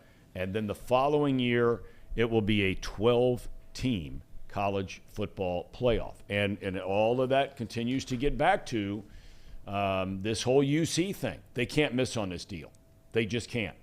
Because if you look at this year, for example, and I'm only going by the rankings, and there are going to be stipulations in there about, are conference champions automatically going to be in, all that kind of thing, and you could get buried down in the weeds. But here's the point I'm making. If you look at this year in the Big 12, TCU and Kansas State are both ranked in the top 10. Top 10. And you've got every other conference covered there, okay? You've got 3 technically in the SEC, okay, because Tennessee's in the top 10. You got the ACC covered with Clemson. You got the Big 10 covered 3 times with Ohio State, Michigan, Penn State. And I'm not saying all those teams would get in, but I'm saying because you're going to be obligated to carry certain champions. You got the Pac-12 covered. You got USC in right now. Who am I missing? Talked about the Big 12 with 2. Anywhere else I'm missing? I don't think so. Those are the Power 5. I'm going to put up the ESPN graphic of it real quick. Just of what it would look like. Yeah, well, just the top 12 teams, or just the college football rankings real quick, just so the viewers can see what you're talking about. Just give me 1 second, and I'll have it up. So this will be the poll as you're looking at it. This will be the poll. The only one that really matters here is the one on the left, which is a college football playoff rankings. Now, I don't know if there's obligations for a non-Power 5 conference team to automatically get in. I don't know all this. But, like we said, you got 2 Big 12 teams. TCU sits at 3. Will play number 10 Kansas State in the Big 12 Conference Championship on Saturday at noon. So UC Luke Fickell's walking out the door of one place, and I don't begrudge him at all, but I thought Paul Daugherty made a great point yesterday. When the Big Ten brings in USC and UCLA, they're not going to have any more of this two-division thing. I don't think. Maybe you could slide one team over from the West into the East, but you'd still keep Ohio State, Michigan, Penn State all in the East. And then over in the West, if you kept it, you could slide UCLA, USC, and do whatever you do. But chances are they don't. They do what the Big 12 does. They do what the Pac-12 does. They do that kind of thing. And you would, in essence, if it were this year, Ohio State and Michigan would have played last Saturday. They would be playing this Saturday for the Big Ten Conference Football Championship. Okay? And now Luke Fickell's walking into Wisconsin. And in years past, is Wisconsin capable and actually beaten Ohio State, Michigan, and Penn State? Yes, they have. When Barry Alvarez was there, they won 3 Rose Bowls. They can do it. There's no doubt about it. But, would you like your chances better of being a top 2 Big 12 team moving forward, especially knowing Texas and Oklahoma are walking out the door? And truth be told, for the last couple of years, neither Texas nor Oklahoma has even been a factor in the Big 12 championship game. So this UC thing is a big deal, who they're going to hire. This is a big deal. Because what Luke Fickell has done is amazing in putting this program in a position to walk into the Big 12 next year. And I know the quarterback thing is going to be, you're walking into where there are no more layups like there used to be in the American. And there were lots of layups in the American. It was better this year. UCF has a good team. Tulane has a good team, but Big 12 next year, you better bring your lunch every week. Yeah. I agree. Yeah. I agree. And again, that goes back to the decision that John Cunningham's going to have to make on whether he tries to go for the splash and get Deion, or whether he, I don't want to say plays it safe, but finds somebody that maybe is more of a mainstream type of guy like a Hartline or something like that, who's been at the big program. I just don't see how you can't make an offer to him. I mean, the dude Deion? is so influential. I'm with you. Well, but he's got such a big presence. Okay. But just because he's got a big presence and charisma, can he coach it at that level? I'm not saying he can't. I'm just saying if you're John Cunningham and you put yourself in that position, you're not taking a chance on the character and the charisma. You're taking a chance on who is going to win you football games. And does Deion Sanders or Brian Hartline give you a better chance to win football games? That's all that matters, winning football games. Well, I got to tell you, I'm not saying that you're incorrect, Paul, in that assessment, but I will say one thing. At least Deion Sanders, and I don't care what level it is, because I think it was pointed out accurately in our conversation yesterday with Paul Daugherty, or 2 days ago. Nobody knew who Brian Kelly was. No clue. Actually, he had already left Grand Valley State and gone to Western or Central Michigan. Brian Kelly? Yeah. Oh, I don't remember. Central Michigan or Western Michigan. Which one is it, Brandon? I can't remember. I think it was Central Michigan. Okay, yeah. So Central Michigan. Same thing with Butch Jones. And look, there are guys all over the place. Nobody had heard of Jim Tressel when Ohio State hired him. Yeah, the inside football people in Ohio, all that kind of thing, yeah. But nobody saw that coming. The point I'm making is this, is that I don't care what level it is. The one thing Deion has over Hartline, as an example, Kerry Combs, as an example, certainly Gino Gaduli, is that he has been a successful head coach. You're absolutely right. Absolutely right. And there has to be something said for that. Does that mean he's going to be a better head coach Division I than Brian Hartline or Kerry Combs or Gino Guidugli or whomever. No, it doesn't. But all you can go by, as we used to say all the time, is the back of a bubblegum card.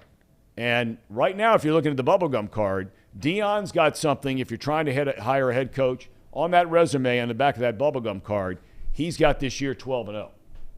I would love to know, and I'm sure we'll find out. Justin Williams will probably write an article after all this is done a month from now. I will love to know if Deion doesn't get the job, if he was ever even in the running. Because I feel like if he doesn't get the job, we'll find out in a month from now that Cunningham never even gave him a chance. But maybe he did. I'm totally speculating. I have no idea. Yeah. But we'll find out eventually what the mutual or not mutual interest was.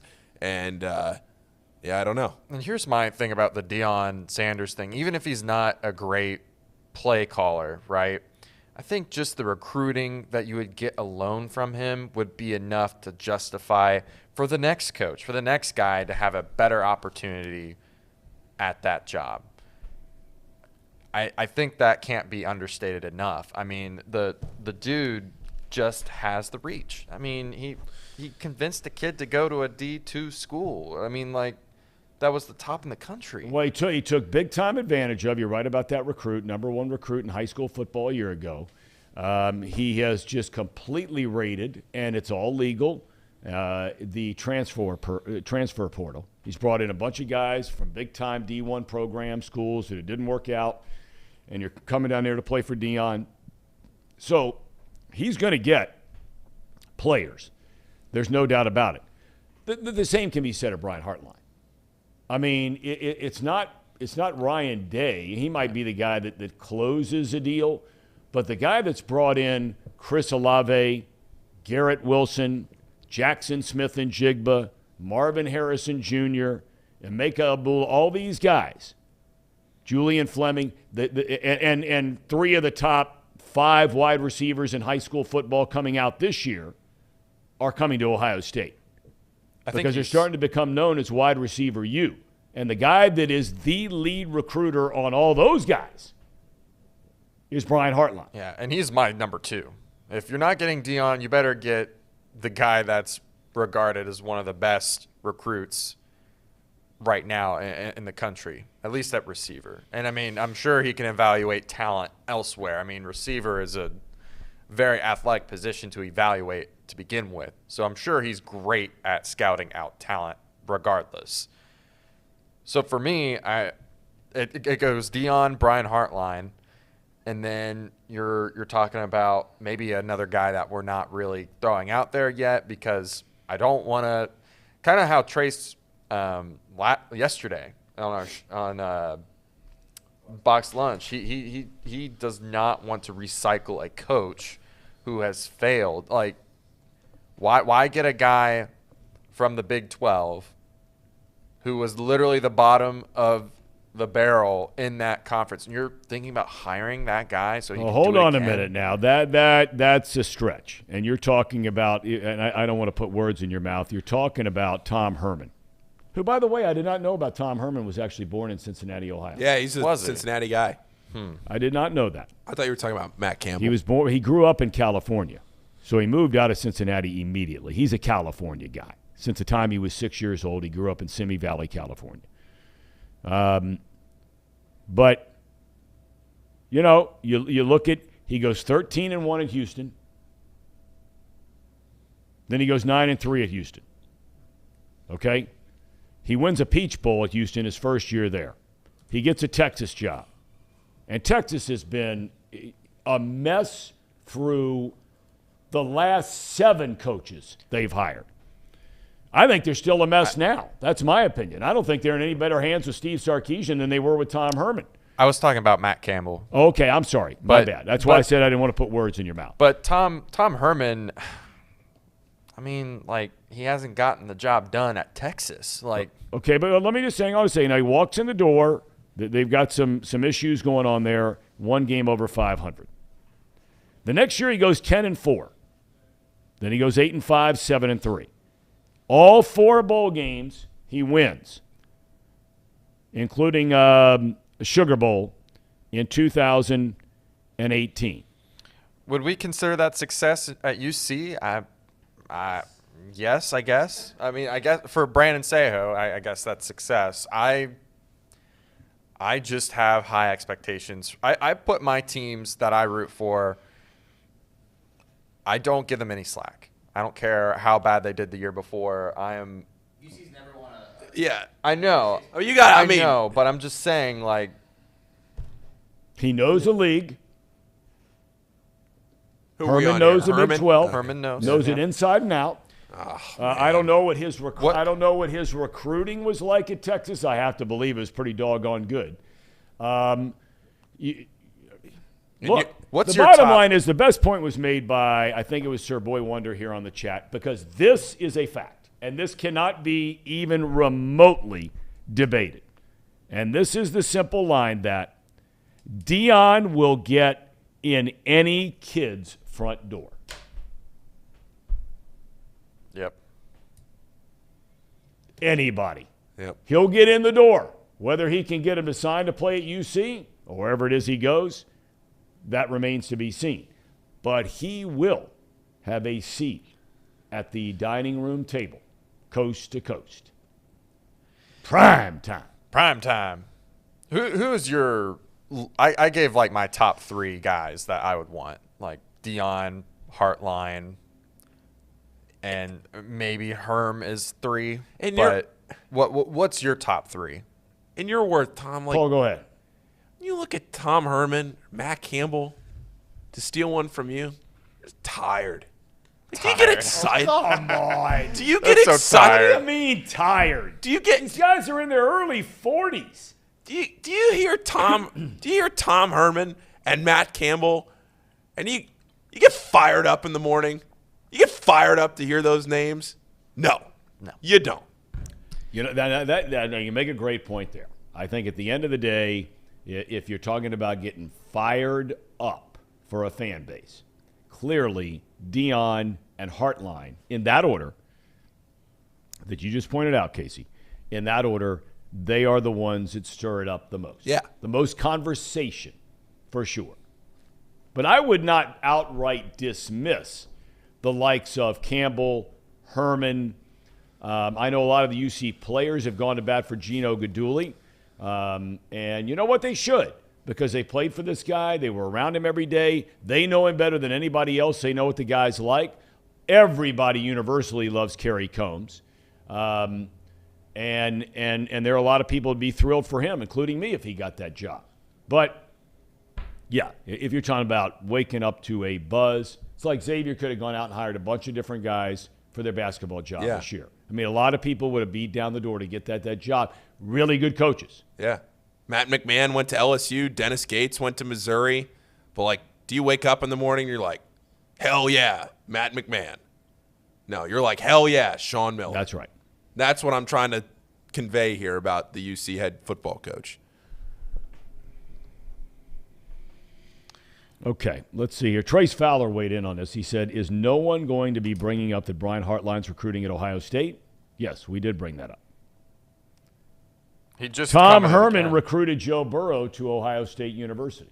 Yeah, that's why I think I have him at 3, and especially because he's not – the success that he's had isn't, like, over the top for me, but it's good enough to where it's like, okay, that's reasonable for UC to have those expectations. Would we be early on. talking about Tom Herman if he didn't have a Cincinnati connect? I am so – if I can – like Tom Herman. I can't make it clear enough how closely I followed that Texas program while Herman was there, and I know Texas and UC are very different, but for some reason I followed Herman's career pretty closely. I'm so over the guy. Really? Why are you so down on I'm him? so over the guy. He just seems – I don't know. He just never figured it out, and I know the records maybe are window shine on it, but he won. He did win.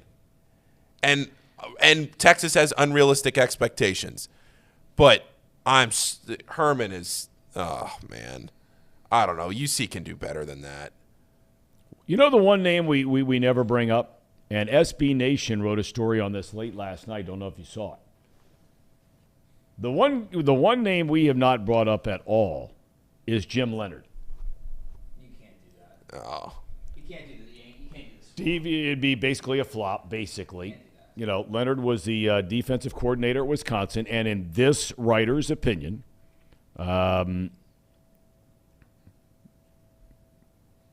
Joseph Acosta for SB Nation says who he thinks they should hire, Jim Leonard. Who he thinks they will hire, Jim Leonard. Interesting name. That would be a tough one to swallow.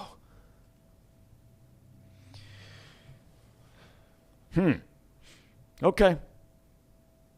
To get the coach from the program. Well, your coach interim. just replaced. Yeah. Interim. I don't see that happening. I don't even know. That would be tough. You know, this guy makes a case that Leonard would be a great guy to lead Cincinnati into a new era, into a new conference. Ohio is right in, of course, the recruiting hotbed. Leonard's been all over the Midwest. You know, Midwest kind of guy. Blah blah blah. I actually Not gotta buying it. I gotta redo my order here because Sir Boy makes a great point. My number one would be Thom Brennaman to lead my UC football team. Please. To the promised land. Please. 3-time champ in basketball. I mean, come on. There's no Come question on. about that. Leader of men but again, and women. Again, no time for snowflakes. N-U-N none. None. You would bring that Urban Meyer fire to UC. There's no doubt about that. Why not Urban Meyer? No. Now, if there is one name that there is no doubt of, I mean, the rest of these names, you could just throw them out the window. Every one of them. That's the only name that would matter. But he has confirmed with me already yesterday, no. Aw. He's not getting back into coaching. Breaking news. That's right. Heartbreaking. Because, yeah, no. And I believe him, although I rib him all the time when we talk. I'm like, he's way too young. And I know the health issues, especially with his brain and the cyst that's in there. He talked about it on the big interview 2 weeks ago. It's roughly the size of a tennis ball. When the pressure builds up, the pressure builds, it gets bigger and bigger, and they've had 2 or 3 times to stick basically pieces of metal in there to release it. And one time they did it, it was described as a geyser shooting out of his head. And so, he went blind in one eye in the middle of a game. It's been well documented against Penn State during a game. So, but man, that would be the guy. Now, you talk about bringing some juice to Clifton. Leader of men!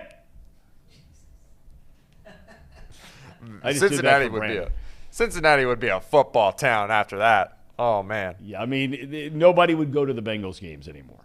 It would be all urban all the time. You'd have to build a new stadium. You would. Yeah. You just flip stadiums. Put the Bengals at Nippert, and you put UC at Paycor. And just name it Urban Meyer Stadium. UBS. All right. That's right, UBS. There we go. There would be your title, Yeah. UBS. That's right. Okay. Tom, there's one topic that we haven't really gotten to this week. I don't know if you want to wait until Friday, but we haven't gone over your NFL top 5, and there was a team that sneaked up into the top 5. Oh, you want to spend 2 minutes on this? Go ahead. All right, here we go. Thom Brennaman's NFL top 5. My new top 5. I got the Chiefs number 1. I got the Dolphins 2. Eagles have lost 1 game. They have the best record in the league. I'm not sold on Buffalo as much anymore, I got to tell you. They are starting to really slide. I think the Bengals are better than the Bills. And I think the Bengals are going to play them here the second to last game of the year. And barring any kind of injury or series of injuries that we don't know about, I think the Bengals are going to take it to Buffalo. Really? I absolutely. I think Cincinnati is a better team than Buffalo. I Agreed. do. I agree. I do. I think Burrow is a better player without a doubt than Josh Allen. The Bengals have better skill players. The defenses are very similar. Cincinnati runs the ball a little bit better most of the time in Buffalo, but that's a long ways off, man. I mean, we don't know what's going to happen. That's the second to last game of the year. The last 2 are at home. So they've got this week at home, the Bengals against Kansas City. And then do they play what? Back-to-back road games? Bengals New England? New England and Tampa Bay. Tampa Bay, right. And then they come back home. No, the They got Browns. The Browns are in there. Yeah, the Browns are after The Browns are home. Yeah, so it's against the back-to-back Chiefs. home games, then back-to-back road games, Yep. and then back-to-back home games. Tom, do you realize that 1 month from right this second, right now, 1 month from right now, we can put a bet in on our phone? We're 1 month away. How about that? And 1 month from now, we'll be talking about how they clinched a playoff spot too. I mean, Yeah, true. They won't even need to play their start. They might not lose to Buffalo. They won't need to play their starters. Already have a spot locked up. You know what? They might. I'm not going to put anything past them. They're playing well. They're coaching well. They are coaching. I think it is flying. I'm glad you brought that up, Tom, because I think it's flying very under the radar for how much flack the coaching. Don't go off the deep end now. What? Don't go off the deep end now. don't Okay. give them too much praise. Yeah, I mean, I think credit where credit is due. Please continue. Just don't go off the deep end. I don't think it's that far off the deep end to give them some respect after the disrespect that they got for the first 6 weeks. They earned the disrespect. I understand, but they made the adjustments to then come back and win these games, especially without Jamar Chase. That's fair. I have not seen, in my eyes, enough respect to this coaching staff for what they've done to evaluate themselves after that debacle in Baltimore. Well, hold on now. I think a lot of the national guys are falling all over themselves in praise of Zach Taylor. Oh, okay. Who swoop in here once every 2 months only when they're good. I mean, there are a lot of guys out there that are talking up Zach Taylor up one side and down the other, and I'm not saying they shouldn't be, because I'm with you. If you're going to beat them up when they're not playing, when they're not doing well at their job, you also have to give credit where credit is due.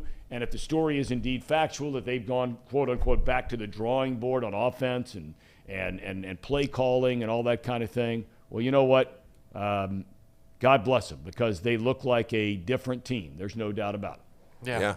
And I do give them credit for them being able to figure out how to play without Mixon and Jamar to beat the Titans. Like, it's pretty darn good. We had both those guys last year and we struggled. Didn't have them this year and didn't look like we struggled a whole lot. So kudos to them. I think this was actually, honestly, the best thing that could have happened to the Bengals, because it taught them how to adapt, taught them what they've got at depth. They know now what they can roll out there with on a week-to-week basis. They know who to target. They know they've got a great backup running back. I'm really looking forward to this week to know for sure if it all comes together with Mixon coming back. We don't know for sure if Jamar is going to be fully healthy playing every snap, but he at least said he would try to play some snaps. We'll find out more from James tomorrow. But, man, this team, it's just when we come together and we're healthy and we're firing on all cylinders, we put up 525 on you. We destroy teams. And I'm sorry for the rest of the league, man. I mean, it's game over. Well, I'm not making that leap of faith quite yet, because they have work to do. As we sit here right now, they would be in the playoffs as a wild card, even though they have the same record as Baltimore. They are behind Baltimore, of course. The only time they played, they lost and should have beaten. Coaching lost to Baltimore. Coaching. Yeah. Lost to Baltimore. And quite honestly, I mean, look, you go back to that game, and even through all those silly calls, the double reverse and Boyd trying to pass and the shovel pass and all that kind of stuff on a fourth down to a guy who hadn't caught a pass all year long. The bottom line is people got to block somebody. Yeah. And when it mattered, they didn't block somebody. And so I'm not going to lay all that on the feet of Zach Taylor or Callahan or the rest of them. But I think we all agree we've seen a different group, but they have a lot of tough games. A lot. That New England game is going to be a tough game. Mac Jones is playing better since coming back. That's on the road. They have to go down to Tampa Bay. I don't think Tampa Bay's any good, but it's still Tom Brady. And it's still Tampa Bay in Tampa, and they're going to be fighting for a playoff spot. Cleveland is inside their collective heads. Can they exercise those demons? Because they were unable to do it last year, and the first time they played them this year, they got drilled. And Deshaun Watson, by the way. We haven't touched on that. Oh, yeah. He is back this week, and we will talk about that tomorrow. Which and then, of course, you got the last two we talked about. You know, you got Buffalo coming to town, and you got the Ravens coming to town. So we've talked about it all year long. The schedule is brutal down the stretch. So far, so good.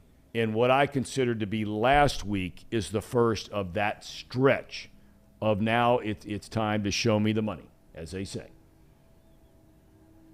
Show me the money. Show us the money. Do we have a cherry on top today? Can you pull it up? Did you send it to me on I don't, Twitter? but it's on Twitter. I can send it to you right now. We do have a cherry on top. Give me about 2 seconds here, Okay, Tom. this is our cherry on top, presented as always by United Dairy Farmers, the title sponsor of our Off the Bench program. I can tee it up while Casey is all right, well, go ahead. While Casey is doing this. So last night, I don't know if you saw it on Twitter. I tweeted it out. Last night at the Xavier game, I'm the in-arena host for the Xavier games. So we do a promotion for a half-court shot. Well, last night, it's the first time out of the game. Go on out there, and usually what I do is sometimes the guys that I – pause it. There you go. So sometimes the guys are nervous, right? And you get back in the tunnel, and they're, you know, it's like, oh, my God, I got to go out in front of 10,000 people and shoot. So I go back there. I try to tell them to take a deep breath and like, hey, we're all rooting for you. So what do they win? This year it's $500 to the bookstore. Boy, don't get too Well, generous wait. down there at Xavier. I know. Most places are giving away a year tuition. They did I don't know what it used to be, but this year's Good. is $500. What is it? $500 to the bookstore. Okay, well that'd be nice. Yeah. Xavier's too. Okay, Yeah. go ahead. And so we go back there, and the sponsor told me that if it's close, you can give him a second shot. I was like, okay. So I go back there and I say, hey, look, if it's close, you can get a second shot. He goes, don't worry, I don't need a second shot. I said, okay. Guy said this to you. In the tunnel before he cut me off. He said, don't worry, I don't need a second shot. I said, all right, man, we'll see. Goes out there, and look at this.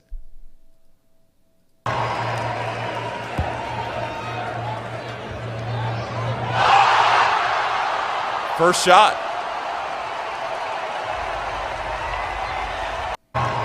Nailed it. How sweet is that? Where's this kid from? I don't know. I didn't get a chance. He kind of ran off the court. I didn't really get a chance to talk to him. You don't even know the guy's name. I know his You're name the was Ben. host, and I know his name was Ben. Okay, that's I know all his I name was was asking. Ben. I don't know his last name. You don't know where he's from. Don't know where he's from. I know his name is Ben. He just texted me and asked me how to get his gift card. Oh my God! What kind of operation are you guys running down there? I know. Get that man his $500 I'll get it to card. him. I'll get it to him. Don't you worry. We'll get it to him. We'll get it This to sounds you, like Ben. something like the check is in the mail. That's the second time one of my guys has hit the half-court shot, too. Had one last year. He hit it on the day the Bengals beat the Raiders because I knew it was good vibes for the day. Brandon, what's a UC guy have to say about something like that? Where not only are you not giving away a car or a semester tuition or whatever it might, I have no skin in the game. Because I'm an OU. At OU, they'd be giving away, like a 1-year trip around the world, something like that. Yeah. But what's that? They give away rent at UC. Rent? Rent? What do you mean rent? Like for a year of rent, if you make the shot, Your mom and dad get a free year of rent, or your off-campus house.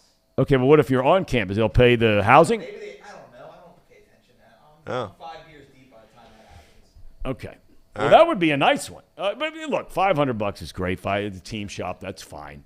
Go X. If he made it, But to think that you guys give that away and you really don't give it away, and the cat just made a half-court shot. Well, he gets it. hang on. No, he's asking you through the internet how to get it. We'll get it to him. Come on. We'll get it to him. So you should come up with a idea for a double or nothing for instances like this to where it's really Casey would go for all really big. Like he wins a car. He's got to make 2 to win a car. Yeah. You know the Lakers. least. The Lakers have hit their half-court shot 2 nights in a row. I saw that on Twitter last night. 10 grand. That's 10 grand for the Lakers. I mean, the dude was so Well, confident. it's the Lakers. I know. Yeah, it's the Lakers. Yeah. Yeah. Well, you only get 4 grand because of LA taxes. That's right. Oh, that's right. Between federal, state, city, local, township, whatever it is, if you make that shot in California, the 10 grand just became about 3,500. True. Okay. $500 to the Lakers gift store. And you know what that would be? That'd be like $100. Yeah, that'd be You, what? you get a Not even a sweatshirt jersey. and a lid. 2 jerseys? No, not even that, right? Aren't jerseys like $140? I don't know. I don't buy jerseys. Is that what they are? At least a new NFL Bengals jersey is. $140? Yeah, I guess that sounds right. That sounds right. All right. Another reason not to be a jersey guy, I guess. True. Anonymous says, can $500 buy a textbook nowadays? That's a good question. Oh, man. I find that out. That's what the half-court shot used to be, actually, a while ago, was free textbooks for a year. So now it's just $500 to – they think that'll cover it all, I guess? I don't know. Well, yeah, but the bookstore, you can get it jerseys or gear or whatever you want. Yeah. Yeah, I don't know. I don't control it. All right. Well, I mean, I just think it's sort of if there's an aroma coming off that when the dude who made the half-court shot makes it last night, and he's asking you. No, where he to get texted the me. card. He texted me last night. Okay, well, whatever. Yeah. I don't care if it's last night or I today. mean, like it doesn't make any difference. I mean, somebody should have been standing there and handed him. The dude just made a half-court shot. This was the agreement. He'll get it. You make the shot, you get the $500 card to the team shot. Oh, this is going Somebody on hand Xavier's the guy the card. He'll get it. page. We're He tagging should have had it in Xavier his on pocket this. walking out of the joint last night. He got a jersey, too. He got a jersey. Yeah. The jersey that he's wearing, he gets to keep that. So What was that? We gave away 2 Kiki jerseys last Tandy night. jersey? I mean, what is it? Is it I don't know what Kai it is. Kiki? Kiki. I don't know what it is. Okay. We did give away an Adam Kunkel jersey, too. He They're all over the place, though. Should have had a Sule Boom. Because Sule Boom. he just boomed I it know. in there. All right, boys. Great job today. Thanks, as always, for all your insight. Casey McCollister, Paul Fritchner, Absolutely. Brandon Seho. And tomorrow, we have James Rapine, who will join us from down at Paycor Stadium, previewing the game. We will have Matt Lane previewing things, from the Kansas City Chiefs side. You'll really like this guy. He's not a quote-unquote super fan kind of guy. He's more of a serious, straight down the line kind of a guy. He will have good insight as to the Kansas City Chiefs and what they're all about and where are they injury-wise and so forth coming into this game. And, of course, we have our Friday picks, a huge weekend of college football. Huge. And the National Football League, but none bigger than Saturday at noon. And I don't mean the TCU Horned Frogs. I mean the MAC Championship. C.J. Harris, the Cinderella story, as the backup to MAC Player of the Year Curtis Rourke. He's 1-0 as a starter. Can he bring back to Athens the MAC Championship trophy and rename no longer Green Bay, Wisconsin, but name Athens, Ohio, Title Town? A-Town! We'll see you tomorrow. Stick around, everyone. We're about to start Not Too Picky. Yep. Nice. I didn't know that. All right, Yeah. you want to give you or you want me to wait? You're taking a break? What are you No, doing? we're good. We're going to break. We're You're going to good. break. All right, we're going to and break. we're All right, we'll switching see you tomorrow. spots. Thanks, everybody, for joining us. Coming up, Not Too Picky. Yep. Better pick the Bobcats and TCU. We've been riding the Bobcats all year. I'm not about to stop doing it now. TCU. Horned Frogs.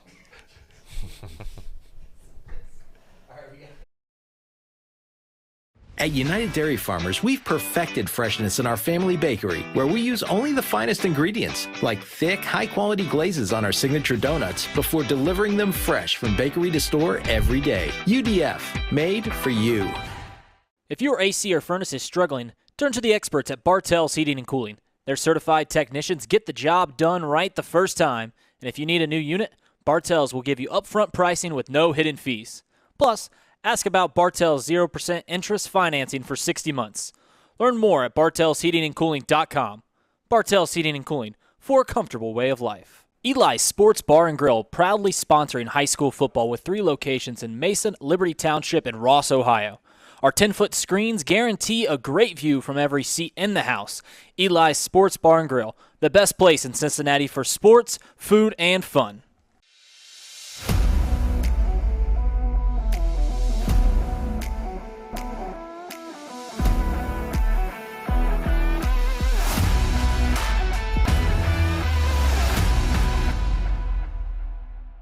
Where can you turn when you're in pain? Turn where more high school, college, and pro athletes turn. Where your neighbors and weekend warriors turn. Turn to Beacon Orthopedics and Sports Medicine and get superior care on your schedule. That's the Beacon difference. Check out our fresh arrivals at Jake Swinney Used Cars. Over 250 used vehicles weekly. All makes, all models. From economy to luxury, Jake Swinney, the original used car superstore.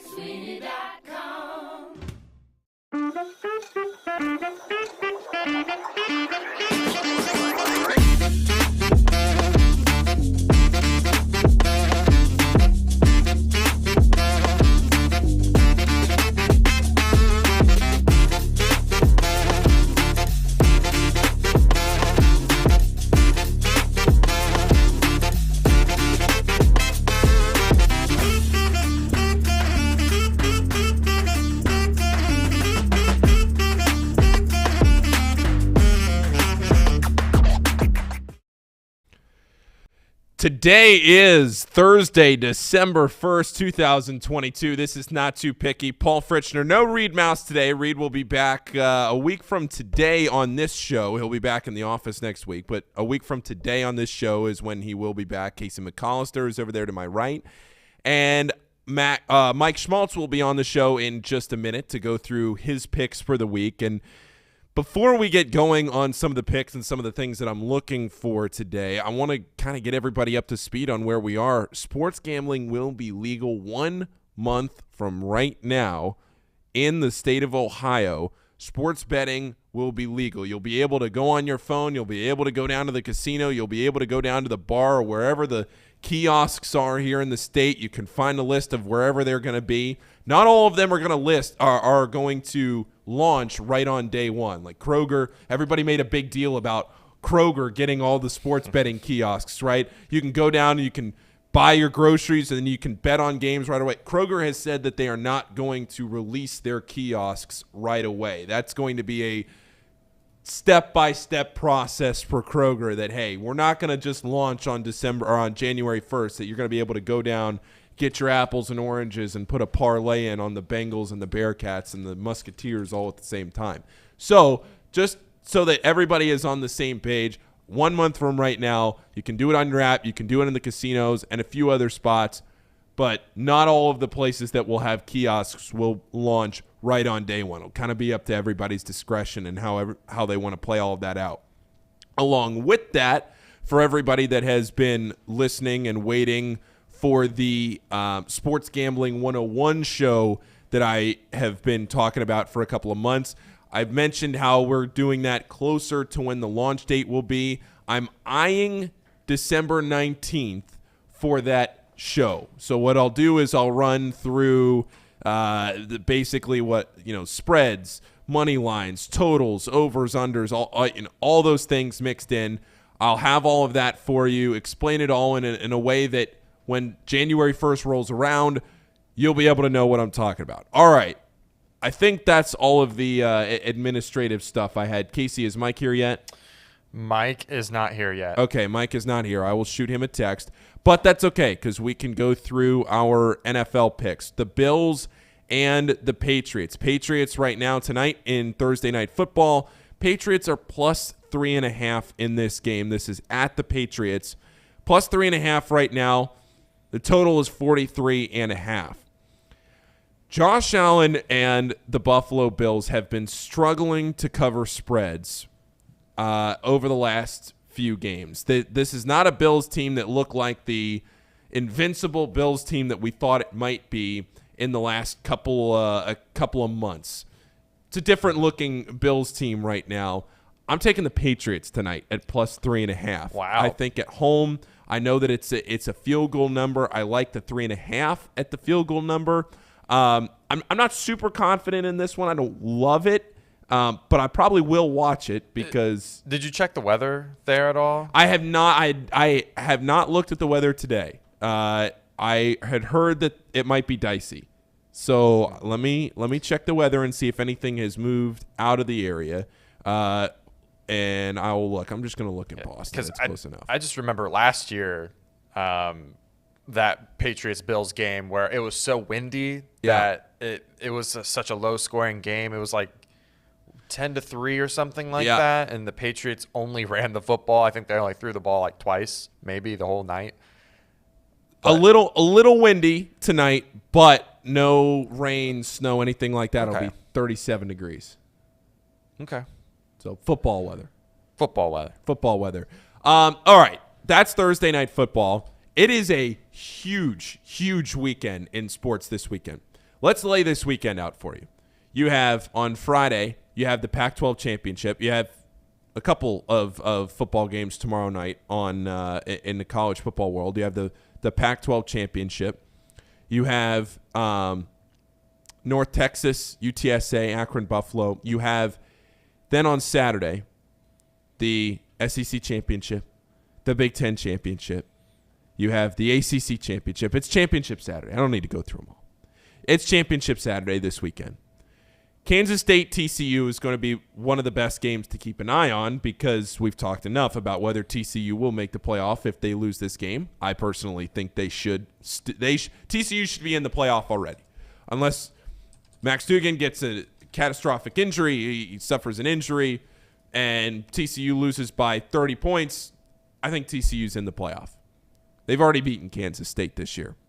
LSU and Georgia, that's a 17.5 point spread. In the SEC championship, that's a 17.5 point spread, and I'm leaning Georgia in that one. I think Georgia just blows the doors off of LSU. Unless for any reason, I don't think they would. There's no part of me that thinks they would, but I'm just throwing it out there. Maybe they don't want to get anybody hurt because they know they're already in. But they're going to play for the number one spot in the playoff, number one overall seed. Georgia's going to win that by 1 million. TCU and Kansas State, circle back to that one for a second. TCU's minus 2.5 in that game. I don't know if I want to take the bait. As much as I see TCU being in the playoff already, TCU's already beaten Kansas State. I hate that I'm saying this, but is Kansas State the play here? I've faded TCU all season. A lot. But they keep winning. They haven't covered a ton. A couple of times they broke my heart, that West Virginia game. They did not cover against Baylor. They won by 1, though. I think I'm ready to take TCU. I think I'm ready to flip. And if it bites me, then it bites me. But I'm ready to flip. TCU minus 2.5. Horned Frogs. Is Mike in? He's texted me that he was coming in. I see him. Okay. But he's not in front of the camera. Oh, he's not in front of the camera. Okay. I'll text him to tell him to. There he is. All right. And then I'm gonna say this right now because you can bring him in while I introduce this. Ohio at +2 against Toledo. Mike, the Bobcats have been a money printing machine all season. They are +2 tomorrow in the MAC championship, or on Saturday rather. We're rolling with the Bobcats, right? And we got to keep rolling with the Bobcats. I was going to go money line there. It's minus 110. Just take them to win. They do plus 110. Plus 110. Plus 110. You're over. 110. Yeah. That. I'm with you. Let's make money. I'm with you. Let's make it simple. But the backup quarterback, he threw for 196 and a touchdown. They ran for 4 touchdowns. So if they need to take the air out of the ball, they got enough offense to do it rushing-wise. I think let's take that. Mike, and they are going to play that Buffalo-Akron game too, apparently. Yeah, what's going on with that? Can you walk me through that? It's basically comes down to the tiebreaker in the conference. So the Buffalo game, the original one got snowed out when it snowed a couple weeks ago in Buffalo. So they got to play it to figure out the tiebreaker, which I ultimately thought went back to who made the championship game, but apparently we're playing that too. So I'm not real sure exactly why, but they're going to play. Yeah. And all right. I got Buffalo there. They're minus 11. Akron's bad. Akron is not good. Yeah, and if Buffalo's got to look for style points for whatever reason, they're going to run them into the ground. Okay. All right. Mike, how are you today? I'm well, Paul. I forgot my microphone. You sound all right. I took a deep dive into the Bengals game and the Patriots here, and that's why I'm late. Well, that's fine. I appreciate your indulgence.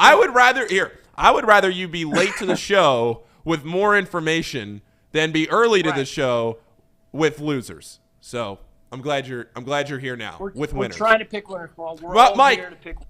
I said this to intro the show. Do you realize that 1 month from right now, when you're on the show, we will be entering these picks on our phone in Ohio? Oh, yeah. We can do it for real. 1 month from right now. We're not just messing around. Not that we're messing around now. No. It's getting real. It's going to be absolutely. Great. Did you have a good Thanksgiving? It's been a couple of weeks since we've talked to you on here.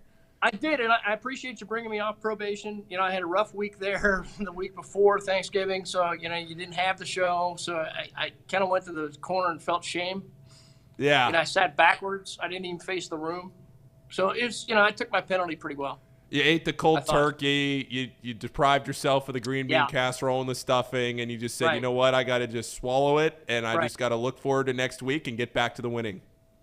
Right. Didn't really heat up the leftovers all the way. Ate them kind of lukewarm, just as an extra incentive to do better. Didn't make the stew. Didn't make the turkey sandwich the next day. Yeah. Yeah. Okay. Reed said we were a little too close to the fire there on the Coach Steele deal with Miami. I think he was correct. Yeah. They did not play defense. No. Did not do that. No, not at all. Yeah, Miami Red Hawks are having a tough season. They did get about a 30-point win the other day, 31-point win the other day. But, Red Hawks just too late. Don't have a ton of talent on the team this year. Yeah. Yeah. Okay, Mike, let's get into it. All right, here we go. This is I spent the most time on this game tonight. So let's go here with the Bills and the Patriots. So we've got the Patriots defense 6th against the pass, but they've allowed 15 touchdowns. And they are, 8th against the rush? Bills defense 17th against the pass, 7th against the rush. I like the under here today because I think Bill Belichick maybe takes the air out of the ball if they have a chance. So the under 43.5 at minus 110. What do you think of that? I love the under. I love the under in this game. I had talked a little bit about this game. I had the Patriots at plus 3.5. But I don't necessarily love it, so I'm willing to be convinced if you have the Bills at minus 3.5. But I do like the under. I hadn't gotten to that yet. I was going to circle back to it, but I figured you had some picks for Thursday Night Football, so I didn't want to totally spoil everything. But I do like the under. And I also like Josh Allen's under in his passing yards, too. I think it's around 260-something. I'd have to look at it. 268.5. I had that as well. It's minus 115 at under 268.5. Okay. So, hey, we're right there. Right there. Right there. That's good. I'm glad we're on the same page. Couple of weeks off. Get some time to rest and recharge. Get those winners back under your belt. I'm glad we're on the same page. All right. Absolutely. So now, Josh Allen's been sacked 23 times this season. Matt Judon plays for the Patriots. Pretty good sack guy. So I've got him at plus 100 over 3/4 of a sack. So it's either 2 assisted sacks or 1 full one. But I know Josh Allen's hard to bring down. Matt Judon's pretty good at rushing the quarterback. Pretty good sacking people. And they've given up 23 sacks already. So I think that's good. Reed's hit a lot of those on the Bengals this year. Micah Parsons, who else was it? TJ Watt he hit. Reed's been pretty good at the sacks this year. Yeah, Matt Judon's been great. So now he's got the national stage. So I think he's going to be fired up, and I think he gets one. Okay. We make money, Paul, when he gets one. That's plus 100. So that's good for us. Oh, perfect. Even money. That's what we're here to do. Okay. I don't know if that's been explained to you, but that's what we're here to do.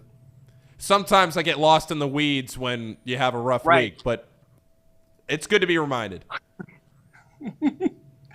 All All right, I've got Hunter Henry minus 110 over 24 and a half receiving yards. So he averages 29 a game. This seems to me like maybe a check down type of game. Hunter Henry gets his yards. How does the 30-some degree weather? Does the cold play in a little windy? The breeze, the cold, anything? Check down game, right? Yeah. Right? Yeah. We're a couple over the middle. We're not maybe running it so well. Extension of the run game, as they say. Absolutely. Okay. Okay. And my last one is Gabe Davis minus 115 over 48 and a half receiving yards. He averages about 68 a game. Yeah, he's been having a tough couple of weeks, hasn't he?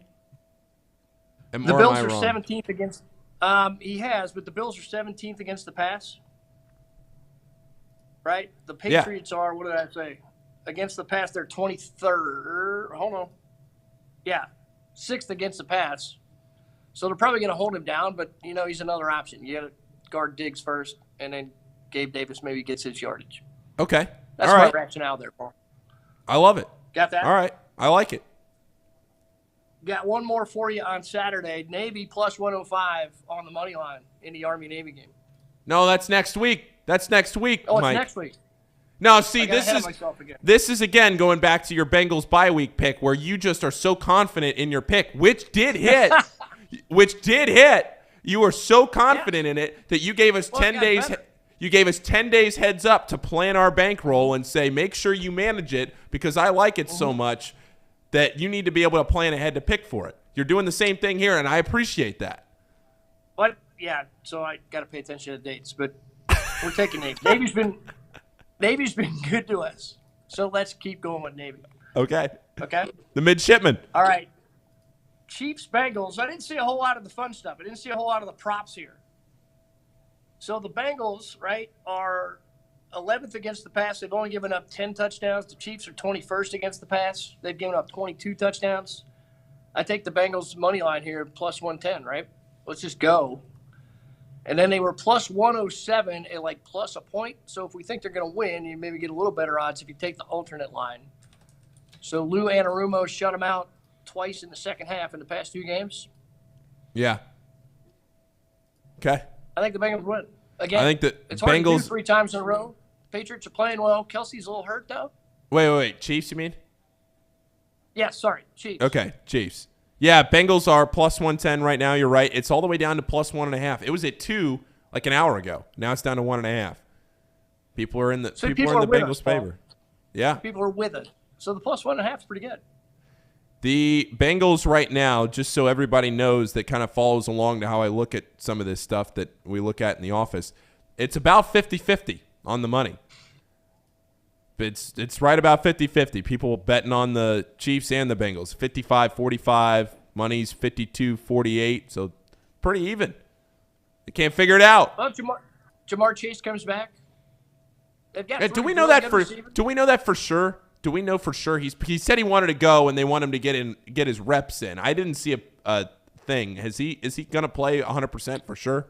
What I heard yesterday, the whole sitting out last week was a precaution. So I read that too. There was a great thread from was it Paul Dehner Jr.? Somebody put out a great thread, kind of listing out how Jamar Chase went through his progression, and he was hurt. Then he played through it with adrenaline. Then he was hurt. Then he tried to play through it, got a second opinion, realized he was more hurt than he actually thought he was. Now he's been injured. Now he's been out, hasn't played. Bengals go 3-1 without him. They keep him out last week. Maybe could have played if it was the Super Bowl, but they kept him out for the longevity of his career. Now he's going to try to give it a go. I saw all that, but I didn't see 100% if he was going to be readily, fully available this week, or if they're just going to kind of ease it back into it. I don't know. Paul, let me ask you this. If Jamar Chase, if you got 75% of Jamar Chase, or even maybe 80%, would you take it just for a couple of plays? See? What is What's 70? What is there, Paul? What's your hoodie? Your hoodie reads what? Positive vibes only? That's going to be the difference here. Karma. 75% of Jamar Chase is better than no Jamar Chase. 400% Mike Schmaltz? Absolutely. What are we going with? It's probably there? more than that. It's more like plus 2,000. I've got some real athletic issues. Oh, give yourself some credit. Come on. Man, it's hard. How many Mike Schmaltzes would it take to equal one production value of Jamar Chase?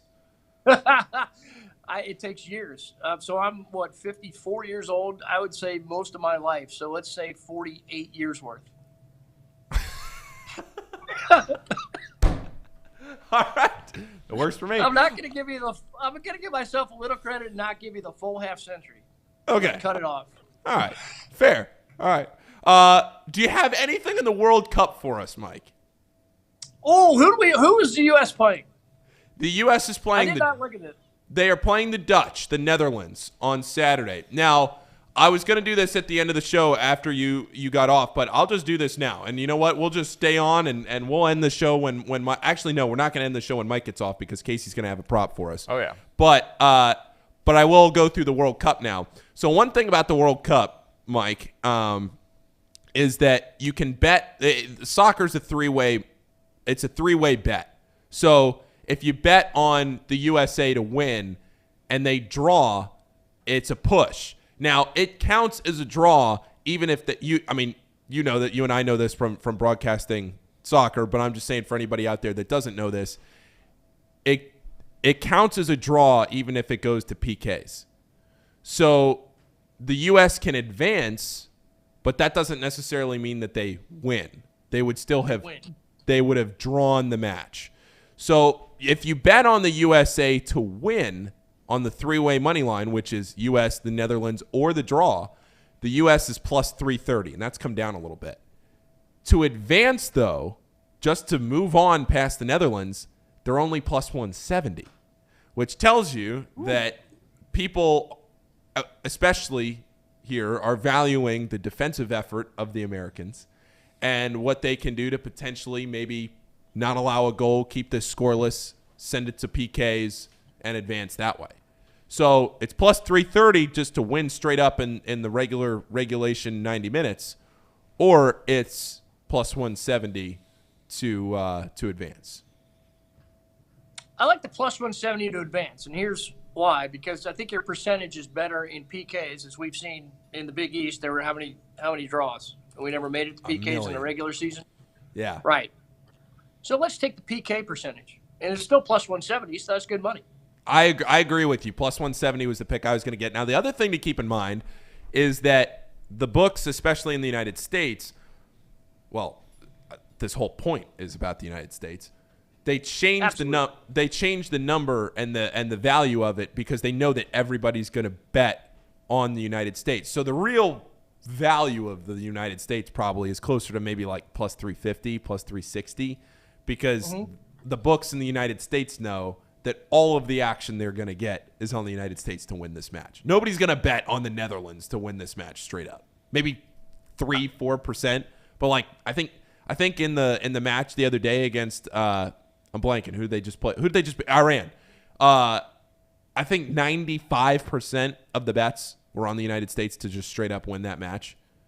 So the books know they got to adjust a little bit, but still at plus 170, that's a $160 value difference between the U.S. and to win and just to advance. I like the plus 170 number. Paul, we've got a guy over there. Tommy Galletter's over there. Yes, he is on the ground. I and don't a know if we recurrent. can reach through, and I don't know what the currency is there in Qatar or Qatar or however we're pronouncing that this time, but we got a guy. And he's been about having a guy. Maybe he can throw a little down for us. He's been on this show. He's been on this show. I know he has. Yeah. Right? I had him plus 100 to wear a tie, and he came in a hoodie. That upset me. I lost that one. Mike, what else do you have for us this? Or do you have it? Or have you exhausted your picks? I have exhausted my. I had a very short time frame to do this, so I exhausted that. But I appreciate the chance to chime in on the World Cup. Okay, great. So OU +2, but we're just taking them straight up on the money line. Yes. That's what I'm doing. Okay, and then let's do that. The Bengals too. The Ohio State sweep this weekend. Let's go. Mike, thank you as always for taking the time on this beautiful Thursday. Well, thanks for having me. It's good to be off probation. It's good to be out of the corner. That's great. So we And can stay there. 1 month from now, we'll all be rocking and rolling. We're doing it for real. We're doing it for real. All right. See you, Mike. A lot of basketball. A lot of basketball coming up. A lot of basketball. Great weekend coming up. Great weekend. World Cup, championship Saturday, everything. Great weekend. Thanks, It's going Mike. to be awesome. Thanks, guys. All right, Casey, before we get out of here. Yeah. So I need to ask you a question real quick. Because Okay. I have not had the opportunity to listen in on the Rebound rundown? No, not rebound rundown. Just the preparation for the educational portion of the betting. Alternate rushing yards. Does that mean rushing yards and receiving yards? What does that mean? No. So alternate rushing yards means that Vegas sets a line. Like, let's say Vegas sets the line at 64. Okay. Then you can take a different line for different odds. Man, I've been trying to find. I need to write all these things down because you are a great guinea pig, Casey, for things that I need to remember to explain when we do the 101 segment. Yeah, I need a total yard amount. I just don't see it on here for Ramondre Stevenson on DraftKings.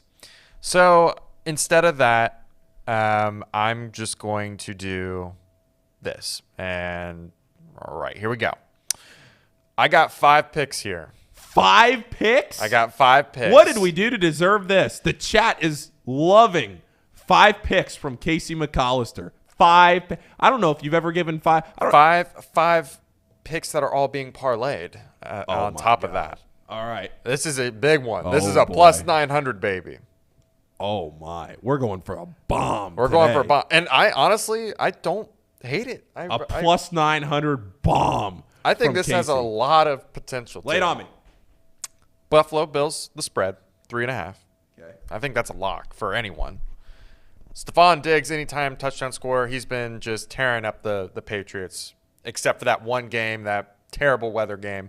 You just go back and look at it, he just kills them. Is this a same game parlay for Thursday Night Football? Yes. Okay. So Stephon Diggs, anytime touchdown scorer, Bills spread. Josh Allen to get over 254.5 yards passing. He's done nothing but throw for 300 yards on the Patriots, regardless of what the game is. Stephon Diggs to get over 70 yards receiving.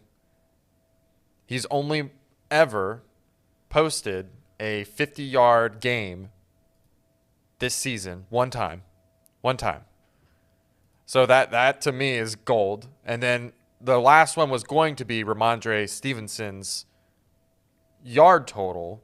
I was going to put it at plus 70 or something like that to get over 70 yards or 60 yards, around that number. Since it's not in here on DraftKings, I'm just going to do anytime touchdown score. That's not as that one I'm not as confident in. I would have been way more comfortable if you could have found a total yards for him and put it at over 60. It probably won't get you plus 900, but it'll get you up there. You'll be happy. I think all those can hit tonight. Wow. All right. Now, your fiance's in the chat. And she brings up a great point that I'm very glad we're going to be able to talk about here before we get off this show. You are going to Hollywood Lawrenceburg tomorrow night, and for the first time, you are actually going to be putting real live American currency on a sports wager or on any wager. Have you ever played blackjack, roulette, craps, anything? Nope, nothing. You've never wagered your own money? No. Okay. Never. So here's a couple of things, Casey. Here's a couple of things for you. Let me ask you this first before I say this. Are you going to go to do any of the casino games too, or you just want to do sports betting? Well, it's whatever you want to do, right? Because you're coming with me. I would let me tell you one thing. I would love to be there tomorrow night. I can't express to you in words how much I would love to be there tomorrow night. But I don't think I'm going to be able to make it all the way out to Lawrenceburg tomorrow night. If this was at if this was at Hard Rock, maybe, but Hard Rock also doesn't have sports betting yet, so we can't do it. It has to be Hollywood. Right. So I understand it. And Hollywood has Boogie Nights, which is really why you're going. Yeah, that's like 99% of the reason why I'm going. Which if my girlfriend was listening, she would know why I would be pissed off that I can't go, because she's been promising me Boogie Nights for 5 years, and she's just strung me along, and I've never been able to actually go. So you're getting to experience this before I am. Okay, we're getting sidetracked here. You are going to place some bets tomorrow night. Yep. You don't need to tell me what it is, but you have a bank. Do you have money that you're taking tomorrow night? That you would like have a set amount that you're taking? First of all, take it before you go because the ATM fees there are terrible. So whatever you're going to take in cash, because you need cash. Okay. You need cash. You can't like go up to a table with a credit card and they swipe it. You need cash. Yep. This is awesome, and I hope that people are listening and are entertained by this because I'm having a great time doing this. You need cash. I'm probably going to take like $200 with me. Great. Perfect bankroll for a first time. Perfect bankroll. I need to figure out what my unit size out of the 200 is because I plan on especially betting on the Pac-12 match, the championship. I'm going to have some sort of bet on that. I don't know if they offer props or anything like that. They do? Let me tell you what, Casey. They do. Oh, baby. Okay. I got to do some research then. All right. So, but are you going to put in any bets that you're going to need to go back to Lawrenceburg to cash later? Like, are you going to put anything in for like the Bengals game that you're going to have to then drive back to Lawrenceburg and redeem your ticket? Or are you just going to put in sports bets for like the Pac-12 or whatever, a World Cup? I know World Cup wouldn't be playing at 9:00 tomorrow night. Whatever's, a college basketball, whatever's going on tomorrow night. Are you going to do anything that won't happen on Friday night? I mean, my main plan was to just be able to cash out there. Okay. So I wouldn't have to worry about coming back. But if you can convince me, I might put down a Bengals bet. I'm very confident in this game. So I might be.